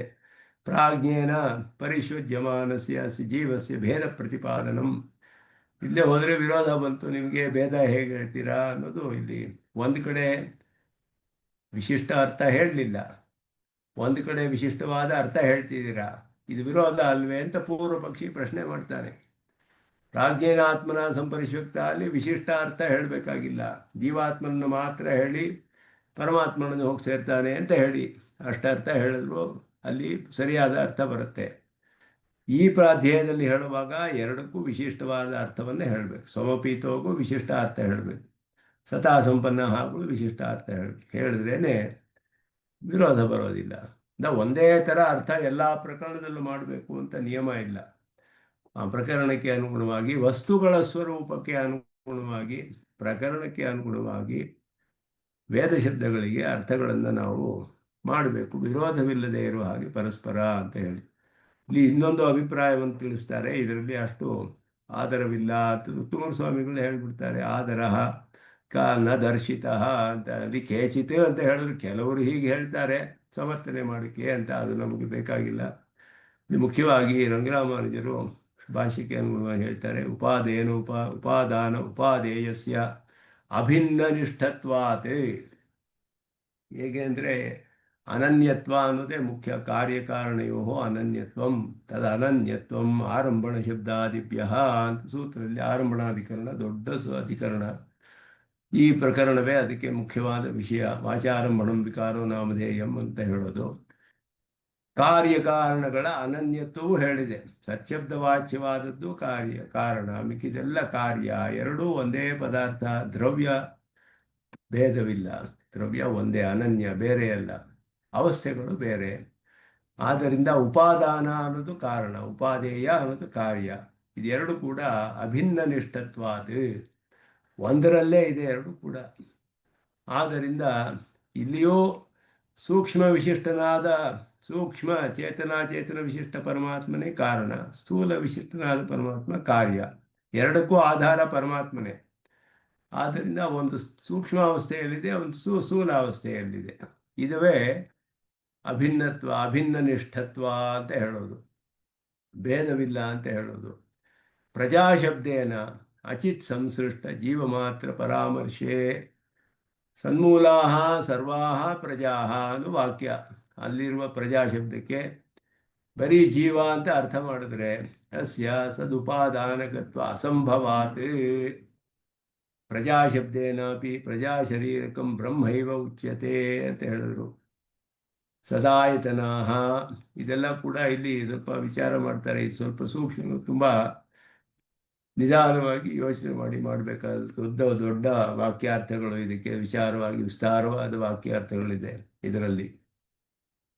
ಸದಾಯತನಾಹ ಅಂತ ಹೇಳಿದಾಗ ಸತ್ತಿಗೆ ಆಶ್ರಯವಾಗಿರುವುದು. ಸದಂತರ್ಯಾಮಿಕತ್ವಸ್ಯ ಶರೀರಭೂತ ಚಿದಚಿನ್ಮಾತ್ರ ನಿಷ್ಠತ್ವೇನ ಚಿತ್ ಅಚಿತ್ ಶರೀರಕ ಬ್ರಹ್ಮನಿಷ್ಠತ್ವ ಅಭಾವಾತ್ ಸದಾಯತನ ಇತಿ ವಾಕ್ಯಾನುಷಕ್ತ ಪ್ರಜಾಶಬ್ದೇನ ಶರೀರಭೂತ ಚೇತನ ಮಾತ್ರಮೇವ ಅವಿಧೀಯತೆ. ಸದಾಯತನಃ ಅಂದರೆ ಸತ್ತಿನಲ್ಲಿ ಆಶ್ರಯ ಪಟ್ಟಿದೆ ಅಂತ ಹೇಳುವಾಗ ಆಶ್ರಯ ಹೊಂದಿರೋದು ಬರೀ ಚೇತನ ಹೇಳಬೇಕು. ಅಲ್ಲಿ ಚೇತನ ವಿಶಿಷ್ಟ ಆದ ಬ್ರಹ್ಮ ಅಂತ ಹೇಳಬೇಕಾಗಿಲ್ಲ, ಹೇಳಕ್ಕಾಗೋದಿಲ್ಲ. ಬರೀ ಚೇತನಗಳು ಪರಮಾತ್ಮನಲ್ಲಿ ಆಶ್ರಿತವಾಗಿದೆ, ಅವನಿಗೆ ಅಪೃಥಕ್ ಸಿದ್ಧವಾದ ವಿಶೇಷಣಗಳಾಗಿದೆ ಅಂತ ಅರ್ಥ ಮಾಡಬೇಕು.